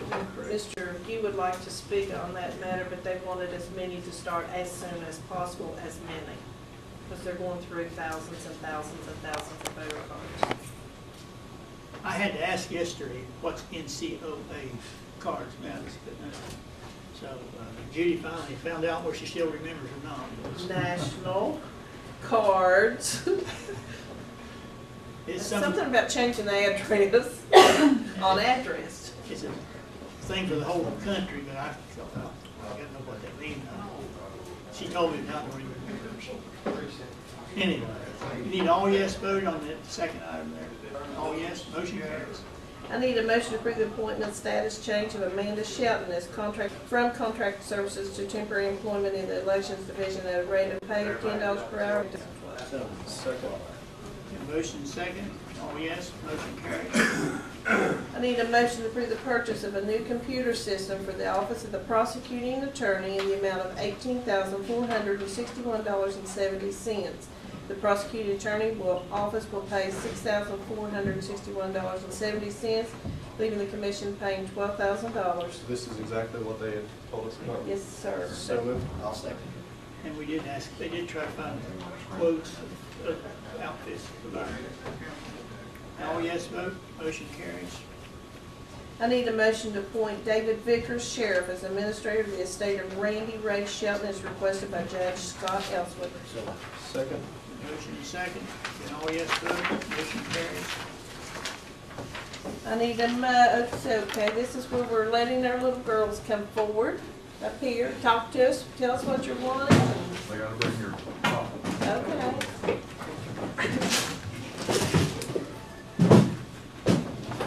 It's a little bit of. Both of these are pop tabs, so. Where would you like them? Well, first of all, let him get a picture of them there with all of you. Okay. 3, 2, 1. Thanks. Just sit on the table right now.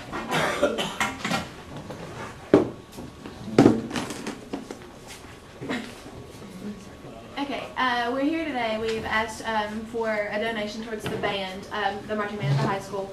We have put together a trip to Disney World, April 1st through the 4th. We're going to march in the Future World Parade at Disney's Epcot. And this is a very important trip. Our marching band has been very successful. I don't know if any of you have seen us, but I've been a member for the past 4 years. They've been the past 2 or 3. And I've served as the drum major for the past 2. We've never not placed. We've won, each season we win nearly 30 to 40 first place trophies. We compete on the same levels as bands such as Cabell Midland or Spring Valley that are hundreds of members larger than we are. And we still compete very well with them. We almost beat them many times. And so this trip is as a reward for that, but it's also an experience. We get to perform at Disney. So many people can say, yeah, I've gone to Disney, but to actually be able to perform there is something that most people can't say. Also, most of the students in our band can't say that they have been to Disney. We have maybe 5 to 6 that have actually been there before. And so we get to experience all 4 parks and perform. We have paid nearly over $12,000 to the tour company and for the bus, but we are still about $7,000 short. And the money that we have paid has been raised by the students and the parents. We received one donation of $25 from a local business, and we have sent out letters to many things. That's the only donation we've received so far, and we've been working on this since about August, and the 2 of us actually have been working on this since 2010 when we decided we wanted a trip. And we have a countdown on our board. We have like 16 days left and $7,000 short. Even though we've been working so long, and we have raised over $12,000. But we just, at this point, there is almost no way that we see making that happen very easily within 17 days. The reason that ended up being so late is Walt Disney waited so late to give them the okay to come down there. Because to get into Disney, there's this huge selection process. You have to send in like 8 by 10 photos of the whole band as a group, and they pick through that and make sure your uniforms are acceptable for Disney. And then we have to send in videos of us playing and marching, and they slow it down and watch frame by frame to make sure that we're good enough to march in their parade, and we met their standards. And we couldn't ask for money, we couldn't fundraise saying we're going to Disney, of course, until we had that official approval, and that was about a month ago that we received that. How many members do you all have? We have about 30 members, if you include our drumline and our color guard and then myself. To even be invited is a testament to the success you guys have been able to pull together. That's great. Yes, we're very excited. They do real good. It's awesome. Okay, we've heard that, and you really sound like you deserve it. I have seen the paper where you do win awards. I do encourage our school system to get more involved in music, because I really think they have not done as much as they should, particularly at the middle school. Mm-hmm. Yes. That's a large problem with our high school band, is that the children, the kids coming up from middle school haven't had the experience of playing. So whenever I started in the 5th grade, before the high schools had consolidated. But once they consolidated, the kids don't really get that opportunity anymore. Now they're starting to again. But I was in the last group. Well, actually was the last one to have that opportunity to start and actually learn from someone who has performed and all of that for many years. And have you been to the school board to?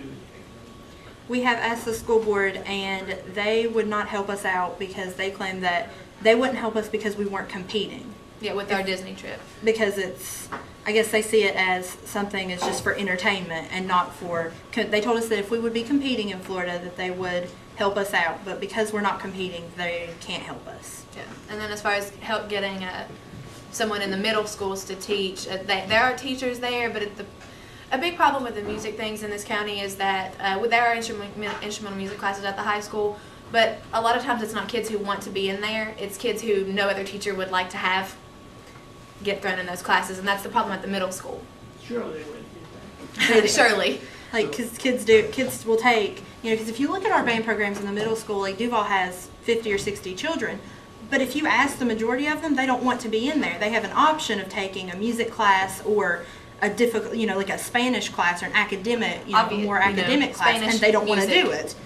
I always thought music was harder than Spanish. Well, in most cases it is to learn, but yeah, because there's so many kids who don't really want to be in there, you can't take, there are maybe 2 or 3 who really want to excel, but with that many kids who don't, it's almost impossible. Did you actually go to a school board meeting and do a formal presentation like you're doing here? We didn't get to. We couldn't get out of school that day to do that. Miss Cook went. Our band director. Yeah, and for us, we just kind of didn't go to school today. We wouldn't have been allowed to come here probably.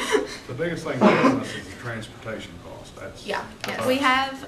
We've paid, the $12,000+ for the tour company, which is, the hotel and the actual admissions to the Disney parks and meals and stuff like that. But we're still, it's the bus. It's the bus that's costing us so much. Yeah. I've been driving all over Lincoln County handing out papers, I just think I can understand the school boards saying that like you're competing, being able to fund it. But there's also the thing of representing this county, with the people in your school and things. Not just in competition, but being able to show people what you can do. Yeah, I mean, And so I think, I don't know. To me, I would think they would want to do that. I'm sure we as a commission do. I mean, we like the fact that you guys could go to Disney World and represent Lincoln County. Yeah, and there are other bands going, not with us, but at the same time, because their spring break is the same time, and they're going, but they just get to watch. They don't get to actually march, and represent our county and our state for thousands of people that'll be there. And we get to march in the parade that we're scheduled to march in is at 3 o'clock in the day, so it's one of the busiest. And it's the Epcot, which is also one of the biggest parades, you know, so they felt that we were good enough, you know, to represent Disney. How much are you short? $7,000? About $7,000. So if we help you, you'll come back afterward and tell us of your experience? Yes, we will send you pictures and I'll bring souvenirs. you back a videotape. We will.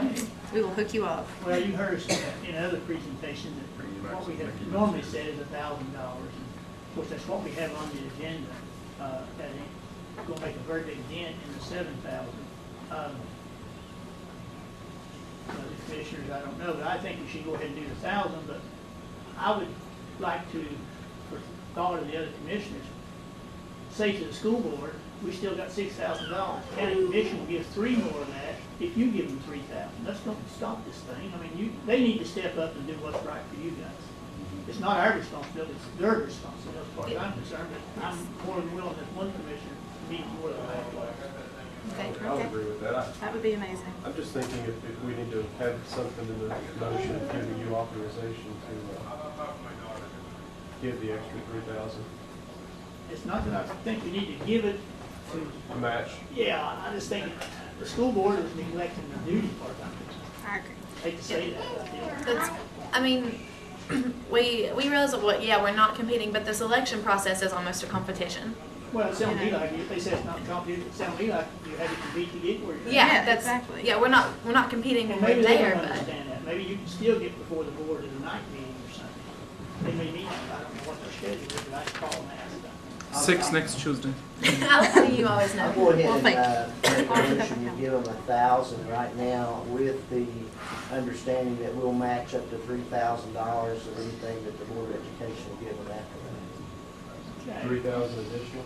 Up to 3,000 is what the motion is. I'd rather go on with that and see if they'll answer. Now, the motion is to give them 1,000 now and go Right. ahead, and we can match 3 more if they come up with 3. Right, that's what I understand. Okay. I would second the motion. Motion and second, being all yes? Absolutely. The pressure's on. All right. All right. So Y'all have a good when is trip, Tuesday because at I know 6? you're gonna make it. 6, yeah. Let me check. Fingers crossed. All right. You Bring will. back some Mickey Mouse ears. 4, it's actually 4. At 4 Yeah. on as of Tuesday? now, 4 on Tuesday, yeah. Okay. Well, we'll be there. You probably need to call and get on the agenda. Yeah, definitely. All right. All right. Thank you. Thank you guys very much. Thank you very much. And keep selecting the top hats if you would. Okay, that's fine. You know, goes to a good cause for the Rolling Top. John, can you? Oh, yeah, I guess school's getting Lunch out. lunchtime for some girls. School's getting out. Thank you all. Have a nice day. Next thing on the agenda, I need a motion to approve a donation to the Lincoln County High School students traveling to Italy and Greece in the amount of $2,924. And the reason that's at that price is because we always sponsor one kid, but it doesn't go directly to that kid, it goes to the whole group. How many kids are going to be going on this trip? There's only 6. How much does it cost per $3,000 per person? Yes, sir. So there's 5 of them coming up with 3,000 themselves? Well, 6 of them, I guess, has to come up with $3,000, and I guess that this will go towards their expenses of eating or whatever. I mean, you can reduce it if you want. Well, I just didn't know. There'd been someone had mentioned to me that parents were having to come up with a lot of money, didn't know if they could or not, so I didn't know. Yeah, I'm thinking what they do is that the kids, there's 6, and then they collectively have fundraisers and put all the money into one account, and then it reduces the amount for the other kids collectively to have to come up with. I'm thinking that's the way it works. And this covers their And I don't know that transportation. they've had a lot of hotels. fundraisers either. They have it, but I know, well, Angel, I'll use her for example, because she's the one. I'll take real good care of them. Well, you know, it's, before I ask for it, it's just one of those things that, one of the reasons, being a school person, I decided to get in this commission thing, all through the years as a school person, I would always approach the county commission trying to get help. And it was always like this, we don't have the money. Well, it seems like in the last 3 or 4 years, we've been blessed to have a little extra money, and certainly we've been helping the school kids, and I can't think of anybody better to help than young kids. Sometimes it's hard to sit here and just dish out money, and needs maybe in somebody else's eyes would be greater in some other area. But I think this commission has, right or wrong, we have certainly supported the use of our county. And I think something like this, you know, how do you sit here and decide, you give this much, that much? I don't know. It's all what you think, I guess, at the time, and what you think of the issue and the people. Sometimes it is difficult because it's out there when you're going to the people and say, elect me to the county commission. Basically what you're saying is, put me in charge of the money of the county and the operation of the courthouse. And it doesn't say that you're out here supporting the school system and the kids, things like that. But we know we do. We know we feel it's a responsibility. But sometimes, I guess I sit here and think, well, you know, make sure we're following our goals. That's one of the goals is to support our youth and support the school system. But I don't know where it needs justification or not. I'm just glad that we got the money and we do believe in trying to help our youth. So, call for an all yes vote. Motion carries. I need a motion to approve a donation to the Garrettsville Community Center in the amount of $1,000 for assistance on blacktopping their parking lot. So moved. I'll second. Motion second. All yes. Motion carries. Ms. Sharp, do you want to reappointed to the Solid Waste Authority? We got you on it. Thank you. Then I need a motion to approve the reappointment of Doris Sharp to the Lincoln County Solid Waste Authority. So moved. Second. Motion is second. And all yes, motion carries. We appreciate your work you do, both of you do. I need a motion to approve the renewal of the IBM maintenance contract for the AS400 serving the amount of $2,901 for 4 seats. So moved. Second. Motion second. And all yes, motion carries. I need a motion to approve a donation to the Guy Valley Middle School track team in the amount of $1,000 to purchase hurdles. Second, this was requested by Connie from Ranger Elementary School and 2 other people said requested. Motion second. Oh yes, motion carries. And again, that track team is a new program at Guyan Valley Middle School. They had no equipment, so they're trying to build from the ground up. And also the students from Hamlin, there wasn't enough students at Hamlin or the money to have a team there, so they took those students to Guy Valley. This next item, about the donation, we've been approached by the Firemen's Association. Tried to come up with a way of supporting them, and I think it is a way of supporting them. They have, I guess, appreciate anything we can do, but I think they contacted Thomas and about is there some other way of dealing with this. So at this time, Mr. Ray. Well, the West Virginia Fire School is hosted in different parts of the state, and it's a bidding process to try to get the fire school, or that organization, to pick Southern West Virginia. And 4 years ago, I'm thinking that the fire chiefs told me that we were lucky enough to have the school in Charleston. And at that point, Boone, Lincoln, and Kanawha County came up with $5,000 apiece to help offset the costs so that we could attract the school there. Well, the convention that is now before us is actually going to be in Logan. And the firemen have asked us, Lincoln, Logan, Boone, to come up with at least $10,000 to help offset the cost of the convention. And it's an opportunity, serving on 2 EDA boards, anytime we can draw people to this area from other parts of the state, it's helpful to the local businesses. But to come up with $10,000 at this point in the way the economy is, it's very difficult.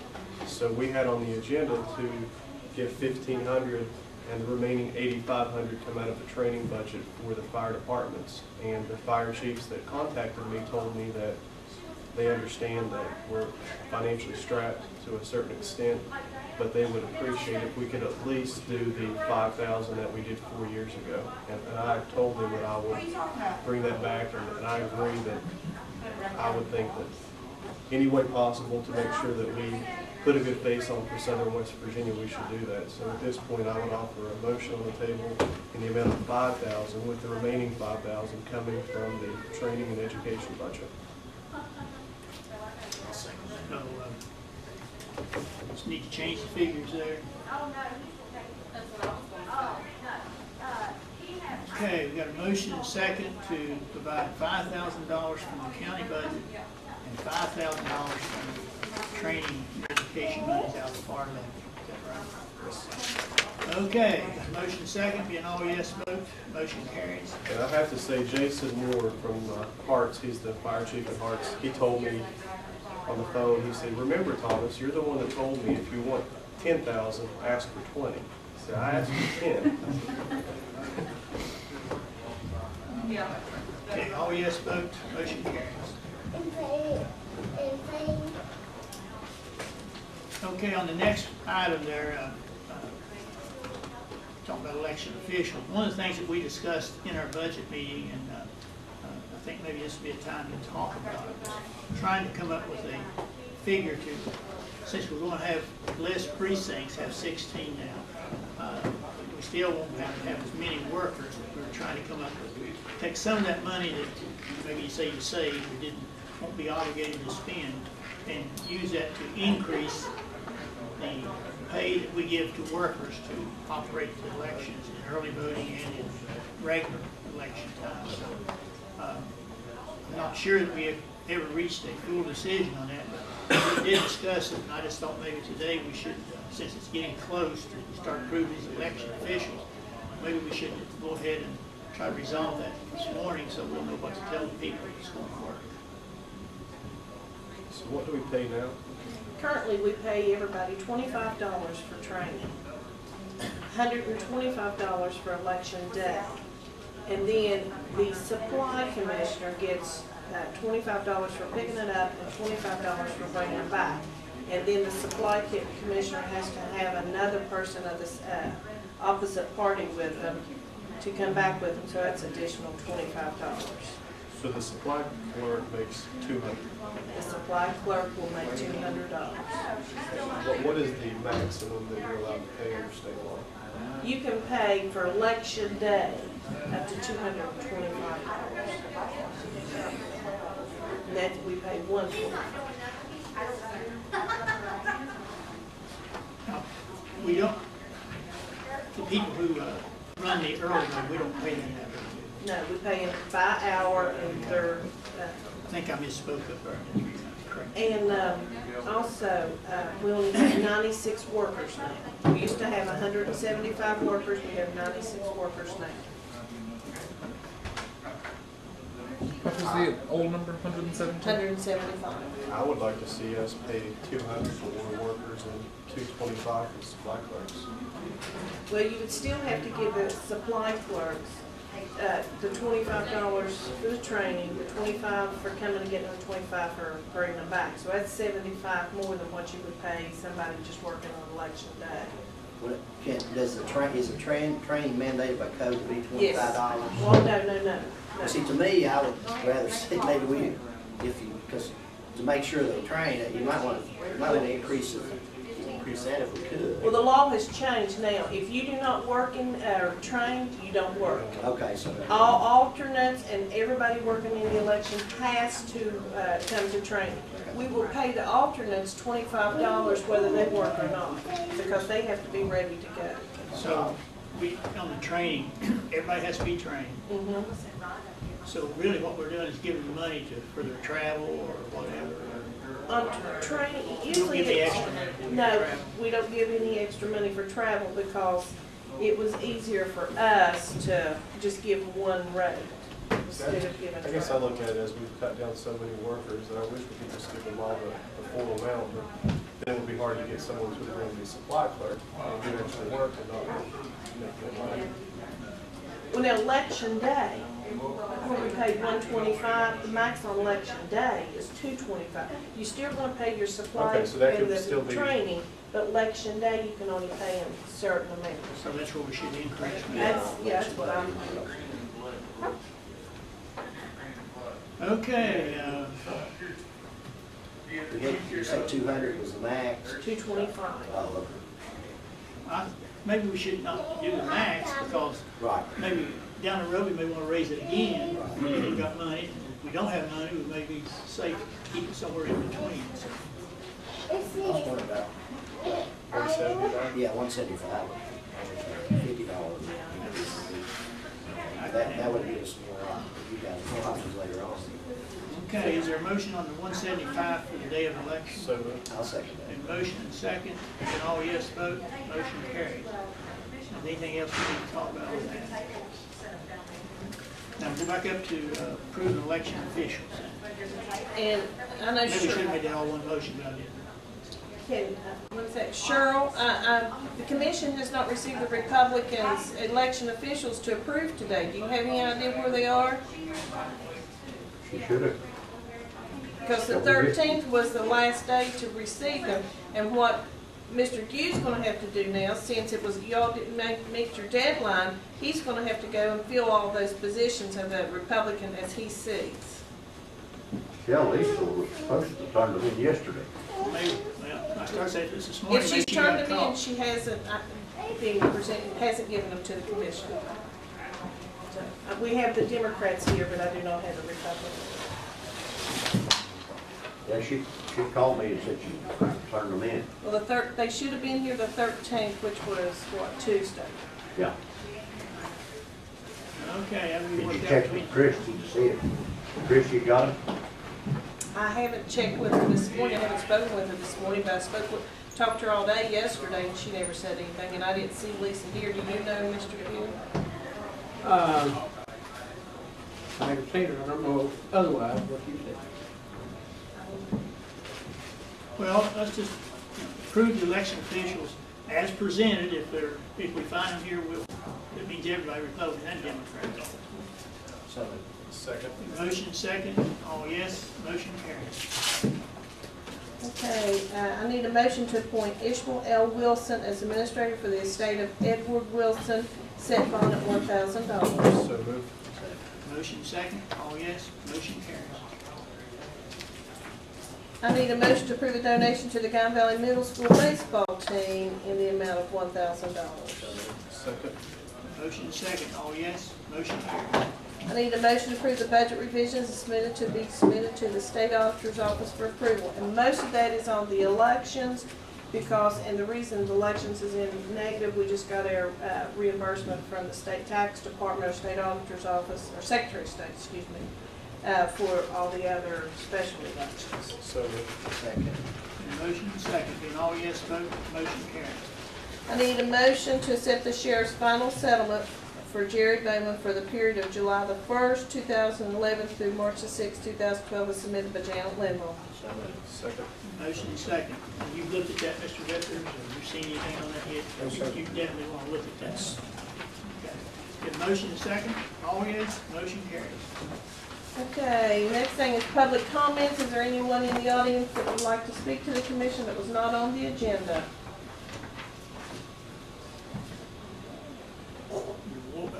Been here too long, we wore you out. I signed in after I came in a bit. You'd like to address us now then? I'm good. All right.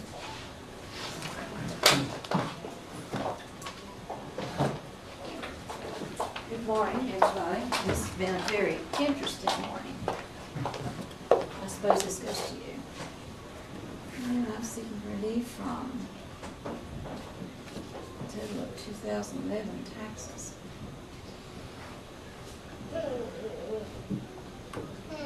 Gee, look at this. Yes, she's been into my office and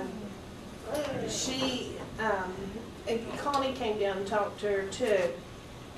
And I did tell her that, you know, that she was too late for the Board of Equalization and Review. And she was talking about the 2011, which would have, you all would have had to seen her in February of 2011. And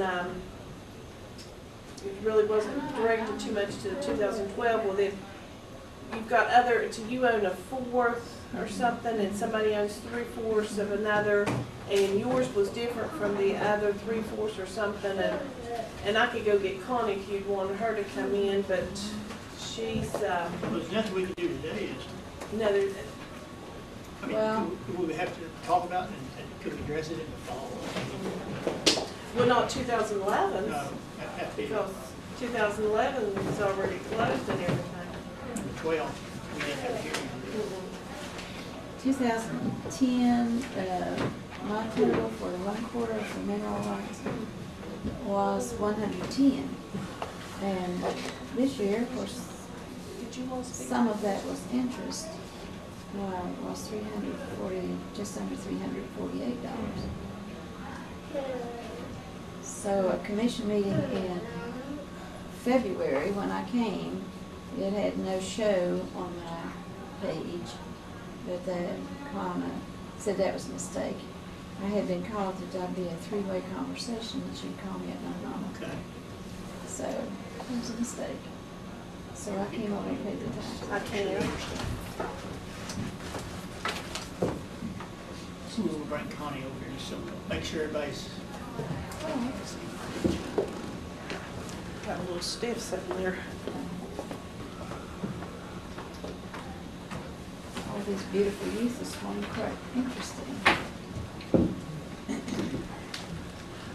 You go by Anna or Virginia? Virginia.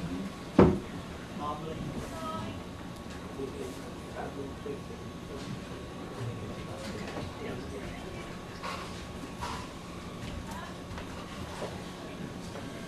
I was sitting here trying to think, well, I remember seeing you after you said we did it by phone, right?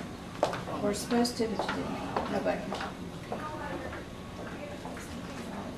Had a scheduled call, but no call, right? 10:15, yes.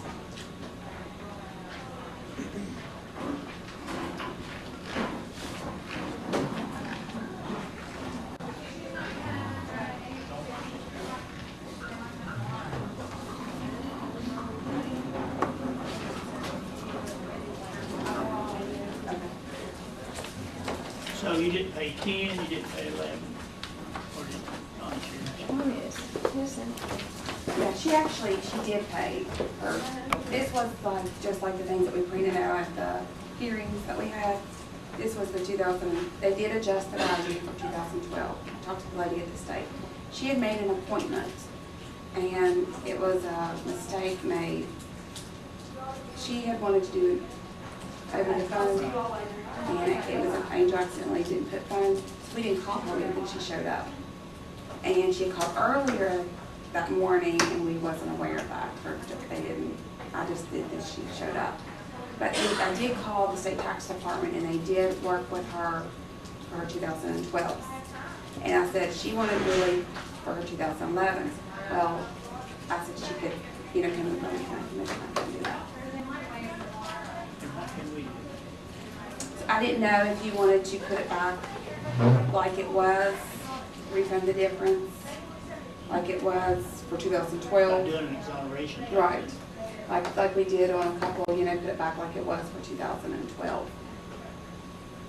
Because they did change it. I think we should, if we have authority to do that. Yeah, because there was like one that, like her, I don't know if it was your sister or that other lady. no, she's first cousin. Okay, first cousin. Anyways, it was different parcels, but it was a parcel that same tract, and she was paying a lot smaller, and I sent that to the state tax department, to Pat White, and she did check into that, and she changed it. So the state tax department said that we could make our change now? Well, that's up to the county. They won't, if the county commission, they can't. But it's all about the exoneration papers. Tracy sends it to us, we pay. It's on the base. Okay, yeah. Yeah, so is it, right, is it okay that we do that, that I do that for her? Because we've done that for other members of the same tract, Well, actually, they didn't up theirs, state tax department did, and it was the same piece, and it was a part of the same piece. So 12 says it's okay to go back and pay too much. Yeah, they adjusted, yes, they did adjust the 2012. Well, since it's not on the agenda, we can't vote on today, but if we get the paperwork ready, we'll vote on the next meeting, but we can go ahead and make the adjustment. Okay, so go ahead and just do the, okay. Meet with her and fill out the paper. Okay. All right. Does that mean I need to come again? No. Okay, good. She'll take care of it, and we'll vote on it next time. The first, yeah, be the first Thursday of next month. Thank you very much. Thank you. Have a great day. Well, you can stay with us if you want. Well, I've got a plan, so I'll be leaving. Is there anyone else in the audience that would like to speak at this time? I just want to introduce myself. My name is Michael Moffitt. I'm running for the House of Delegates. I'll be representing Lincoln, Logan, Putnam, and Boone counties starting in November, hopefully. I live in Putnam County, but I'm going to spend a lot of time in Lincoln County, Logan County, and Boone counties to try to represent the people and get to know what's going on in the area. So you'll be seeing me and these two at a lot of the meetings, as long as they're not a problem. Look forward to meeting you more and knowing you more and hearing about the more issues down in the area. So, Okay. thank you. Thank you. Big district. Yeah, that's a tough district. Let the record state that we did receive the Republican election officials from Lisa Ramey, Republican chair. Our motion's all right, as presented. Anyone else? Yes. Mr. Grimes, he's the mayor, but he's still representing us on Hatfield McCoy, so I'll ask him to give us an update. Yeah, part of the courthouse wellness program. I would like to continue to thank the commission on behalf of their support for me and the trail system that we're trying to bring into Lincoln County, the Hatfield McCoy trail system. We do have an approved trail system that will be open hopefully by September, October in the Ivy Branch area. And I thank Mr. McCann for bringing everybody up to speed at the last commission meeting. I became ill and couldn't attend.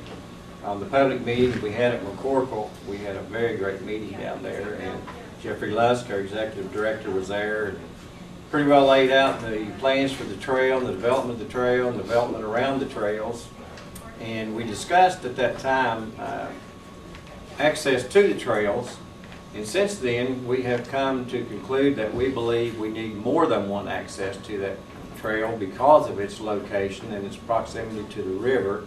So we've decided that since the Moeller Lumber Company, who owns the 3,000 acres, was kind enough to donate that property for a trail system, has some developers and they want to develop on his property, that we will do a parking access on the southern end, which would be down toward the Woodville end, and we will also be putting a parking access on the northern end at around the McCorkle area over there. So we'll have two accesses to that trail. And we're also in the process of trying to obtain mine mitigation money, which is money that's placed into a fund when mines take property, and that money can be used for various things. And we're trying to get those people to give us some money to build a small swinging bridge across the Little Coal River, which would connect the Lincoln County Trail with the Boone County Trail that's already in operation over there and has been for several years. Thereby we would have two connected trails, but that's in the future. And we're also, I'll just go ahead and give you this, working on developing another trail in Boone County, which would be connected to the existing Boone County Trail. So thereby, somewhere in the future, we could have three trails connected, the Lincoln County Trail and two Boone County Trails, which will become the first on the Hatfield McCoy Trails. So that's where we are with that. They should begin construction over there around May, and actually building the trails and building the trail accesses. So if you know anybody over there that's got any property that abuts that trail, we'd like to talk to them about putting in cabins, campsites, or whatever, because it can be an economic boom to them and also to our county. Moving toward another end of the county, we are still in discussions with Forest Land Property Group, who own the Big Ugly Wildlife Management Area, which is currently leased to the DNR. The lease is up in May of this year. And we're negotiating with them, and they have expressed to us a desire to enter into an agreement to put a ATV trail for the Hatfield McCoy Trail System in that area. So they're meeting with the DNR this month, and hopefully we can have the both of best work. We can keep part of that for hunters if they so desire, and take part to put in an ATV trail. So we're still working on that, and I'm working diligently with our board of directors at Hatfield McCoy and our executive director Jeffrey Lusk and our deputy director John Faculty. So we want to do what we can for Lincoln County to bring these trails in, because there's great opportunities here for economic development and economic growth. In 2010, we had 28,600 people who purchased permits to ride the current Hatfield McCoy ATV trails. In 2011, even though we had a downturn in the economy, bad economy, I was shocked when the numbers came in.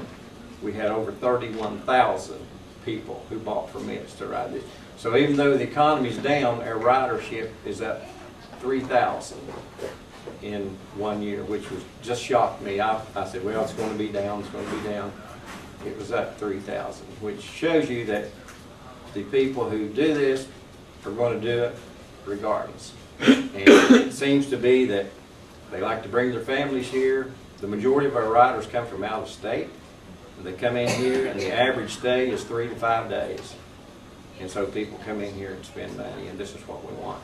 In Logan County alone, the economic development that the Hatfield-McCoy Trails brought in the year 2011 was $9 million. So it's there, the opportunities are there, and I'm just real excited about Lincoln County finally getting what I call our piece of the pie.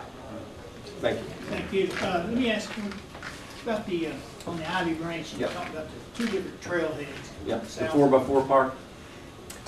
And is it, I think I reported the other day, I just want to make sure we're right, that if we do more than one, then we have to have individual investments to make it work, or is it, if you two is Hatfield-McCoy? It'll be Hatfield-McCoy, yeah. Okay. Yeah. I think I said it. Yeah, I don't think they're planning any structural buildings, are they? No. As far as, so No. that's why they can do 2 Right. instead of. And the trails will be segregated, they won't be over, in other words, you won't have dune buggies riding on ATV trails and And ATV. the connection between Boone and Lincoln will be ATV. Yes, yeah, right, that'd be for ATVs only. And we will, first system people come to out of Charleston. So Exactly, That's a big key. and we will also, as Doc says, be the first trail system. When you're coming north to south, we're gonna be first. You're gonna see our signs, and we're gonna be the And if first. we can get the Big Ugly system, we can also be the main entrance for the west, for Huntington. Correct. They'll come back to our system. With an opportunity to connect to a possible futuristic trail in Wayne County from the Big Ugly. And our 4x4 park that Mr. McCann spoke about will be the first official 4x4 park in the state of West Virginia. There's no other certified, acknowledged, accredited place in West Virginia. These riders go out of state to ride legally. Now, they ride them, we all know that, you see them, there's 2 goes out by my house, but they do ride them, and they ride them with permission from property owners. But we will have a designated 4x4 park where these guys can take these big Jeeps and these big off-road pickups and climb their hills and climb their rocks and, you know, spend hours doing what they love to do. And we've had a couple of these people at a couple of our meetings, and I was astonished to see the safety that goes into the design and construction of these vehicles, because that's one thing about it, they have to be safe. And some of these people have told me they've got $50,000 and $60,000 in some of these vehicles, and I was just shocked, you know, that they spend that much money to go out and climb rocks and hills and go through mud holes. But it's their love of life, it's what they do for recreation. You know, we all have different things we like to do. I like to fish. So, but then they spend money. That's the thing about it. They're willing to spend money to do what they love to do. So, Gary used that before, but anything you need to add to I think it's a great thing. having the 2 trails make a difference? The 2 trails will make a huge difference, I think, for parking. yep. Okay, thank you. Thank you. I've got to run and get another tape. While we wait, would it be okay if Gary McAllister did us an update on the Lincoln EDA? Yeah. We have our EDA meeting Tuesday, and we have actually got like 3 categories. We've got our prospects, our projects, and our support roles. And one of the things is every week we're all the time out looking for new prospects in Lincoln County. We welcome the public. If you know of a business that may want to locate in Lincoln County, we welcome that. We've got some things on Prospect now we're working with. Some of the projects we're dealing with right now, we're working with them on the fiber optic cable in our industrial park. The Performance Fiberglass, they just moved in a new building. They built a new building in the industrial park, and they just moved in. And we're working on get water and sewer into the park. That is a big accomplishment there. And on our support role, some of the things we're supporting, we have been sending letters in support of cell phone tower in Harts Creek. That is, I know the commission is on board with that. We just sent a letter to the Public Service Commission and then sent another letter to try to support that. And we're on board with supporting with the Porter G Regional Development on housing. We're on support with that.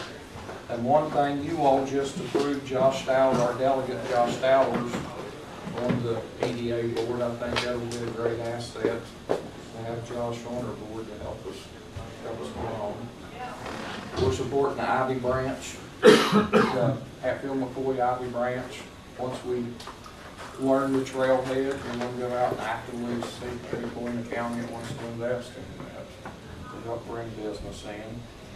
We're supporting a park in Allen Creek, right off Porter G on the Coal River. We've actually got the Allen Creek Lions Club, we've got the EDA, and we've got the Coal River Group all working together on that to make that a reality. We're in support of the Guyana River water trails. Some things we're working on that. Gary, while I got you here, I know you and Thomas both are on the EDA board, but I brought this thing up a couple of different times about getting a trout impoundment and having the DNR stock and things. And I know you guys may not be into that particularly, but I know there's a lot of economic things that go along with that, you know, as far as stores and bait and equipment and stuff like that. But if you guys could help us try to locate, you know, somewhere that we could build a 5 acre impoundment or something of that nature. In fact, when I talked with the head of the DNR, he said he would even stock 2 different impoundments in the county. And I think this, you know, in the older people that do a lot of trout fishing this time of the year and things like that, you know, we have to go out of the county to fish, and you spend your money out of the county when you go out of the county. Whereas if we had this as an additional attraction, I know when people come in from Hatfield McCoy, there's a lot of them like to fish too. So if we had something strategically located over that way, and then maybe we could look for a place along the Guyana River or somewhere over in this area to get an impoundment. But as you talk to these people, including the people that are going to invest in Hatfield McCoy, if you guys can locate something over there, I do think it's something that's needed. Plus, I do think it's an additional economic stimulus for us if we can get something like that in that area. It's just like when we opened the Hatfield McCoy Trails, one of the things we want to push is like boat trips down the Guyana like they do over to at Coal River and things like that. But as you go around and talk to these people, and well, even if you're campaigning and talking to them, see if they have a place that they might be willing to let us fix up for a trout impoundment for the people and stuff like that. And then, you know, any areas around it, I mean, I know there's stores prop up and all different kinds of things needs to be around those. So, but the DNR is willing to stock those for us if we could get something like that set up. Once we locate the areas we're talking about, they'll come down and look at them as far as the feasibility of doing it. So we wouldn't have to really spend any monies if we could just locate some willing people to allow us to put one in down. One of the things, like the park at Allen Creek, we're going to have primitive campgrounds. We're working on that, where you could actually start a canoe or kayak trip in Madison. Come to the Allen Creek, or come to the Pinnacle. You come to Allen Creek, you can actually make a 3-day float trip out of it. It's already, they both put in there out at your Lions Club Park. There's one at the park.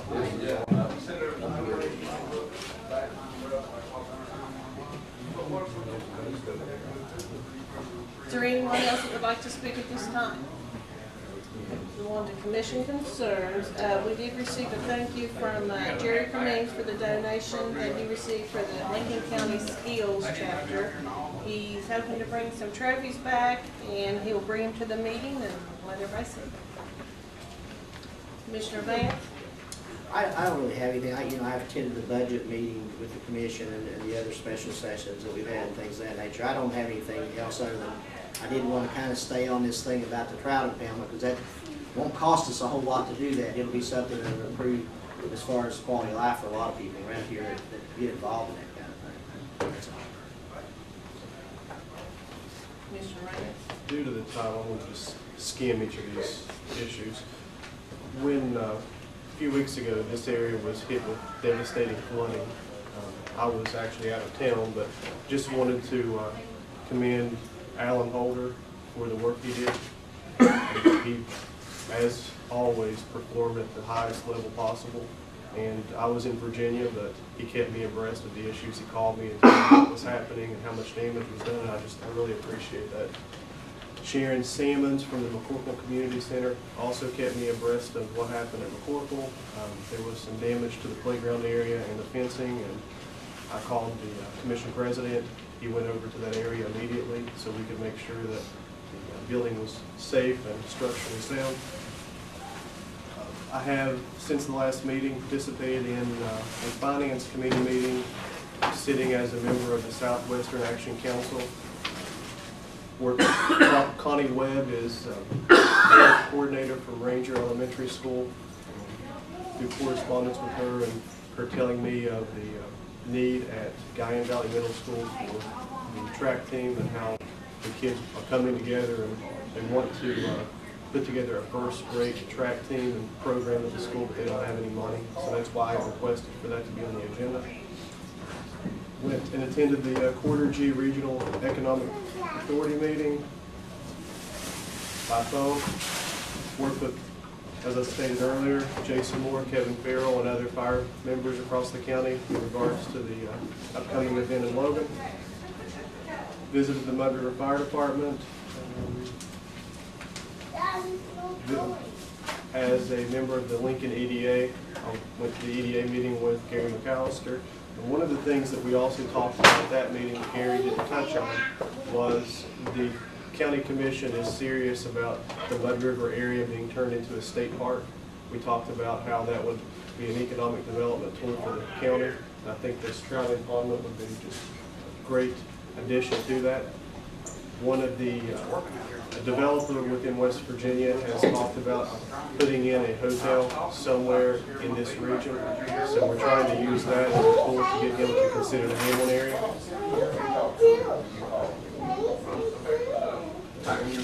That would be all unless I go more detail, and I'm not going to do that this time. Just a couple items. Talking about cell phones, cell towers. Now yesterday, of course, you got to consider the source. Supposedly, we received a call, or he received a call. He said he was in the Mud River Dam area on the water fishing, and he was talking to us on the cell phone. And that is true. And so I was sitting in the office, and Jenny was on the phone, and of course at the other end was Hillbilly. So he said he was on the water. He did go fishing yesterday. I accused him of not being truthful, but supposedly that there actually was, he was able to talk out there on the, and that made me feel better as far as safety and things like that, because I've always been under the impression nobody gets sick. It may not be just anywhere, but yesterday, of course, being a clean, clear day, it might have had something different to it. He did come through loud and clear. Most of my time has been spent with the flood issues, working with Alan Holder and Francis Holton. They both did a super job. Alan in particular, as Tom said, is really connected to the people who are at the state level as far as coordinating the activities and things. And it does take someone that's familiar with that and got contacts and connections. We were visited by Governor Tomlin. We did meet with him out at the center and go over the issues. It was in the county, not near as bad as our neighbor Wayne. And also this past Saturday, we had the honor of having Senator Manchin here to come and look at the flooding area. And Senator Manchin did say that he would like to hear more from Lincoln County as far as how he might be able to help us as far as grants, things like that. And I told him we would be sending him some requests, letters, and considerations. So other than that, that's about it. Other than the fire people, the fire department people who volunteer and have volunteered in the past are just can't say enough about them, giving up their time to help us be safer. And I think it brings something to the community. I heard the discussion here between Dr. Vance and Commissioner Ramey about the importance of having, center, someplace for people to gather, do exercise and all that. Well, a firehouse right now is the only thing you have on Mud River, and in a lot of places that's similar. So it's just one of those things that we need to support, and I think the people of Lincoln do with the levy vote and things like that. I certainly support that. Nothing else.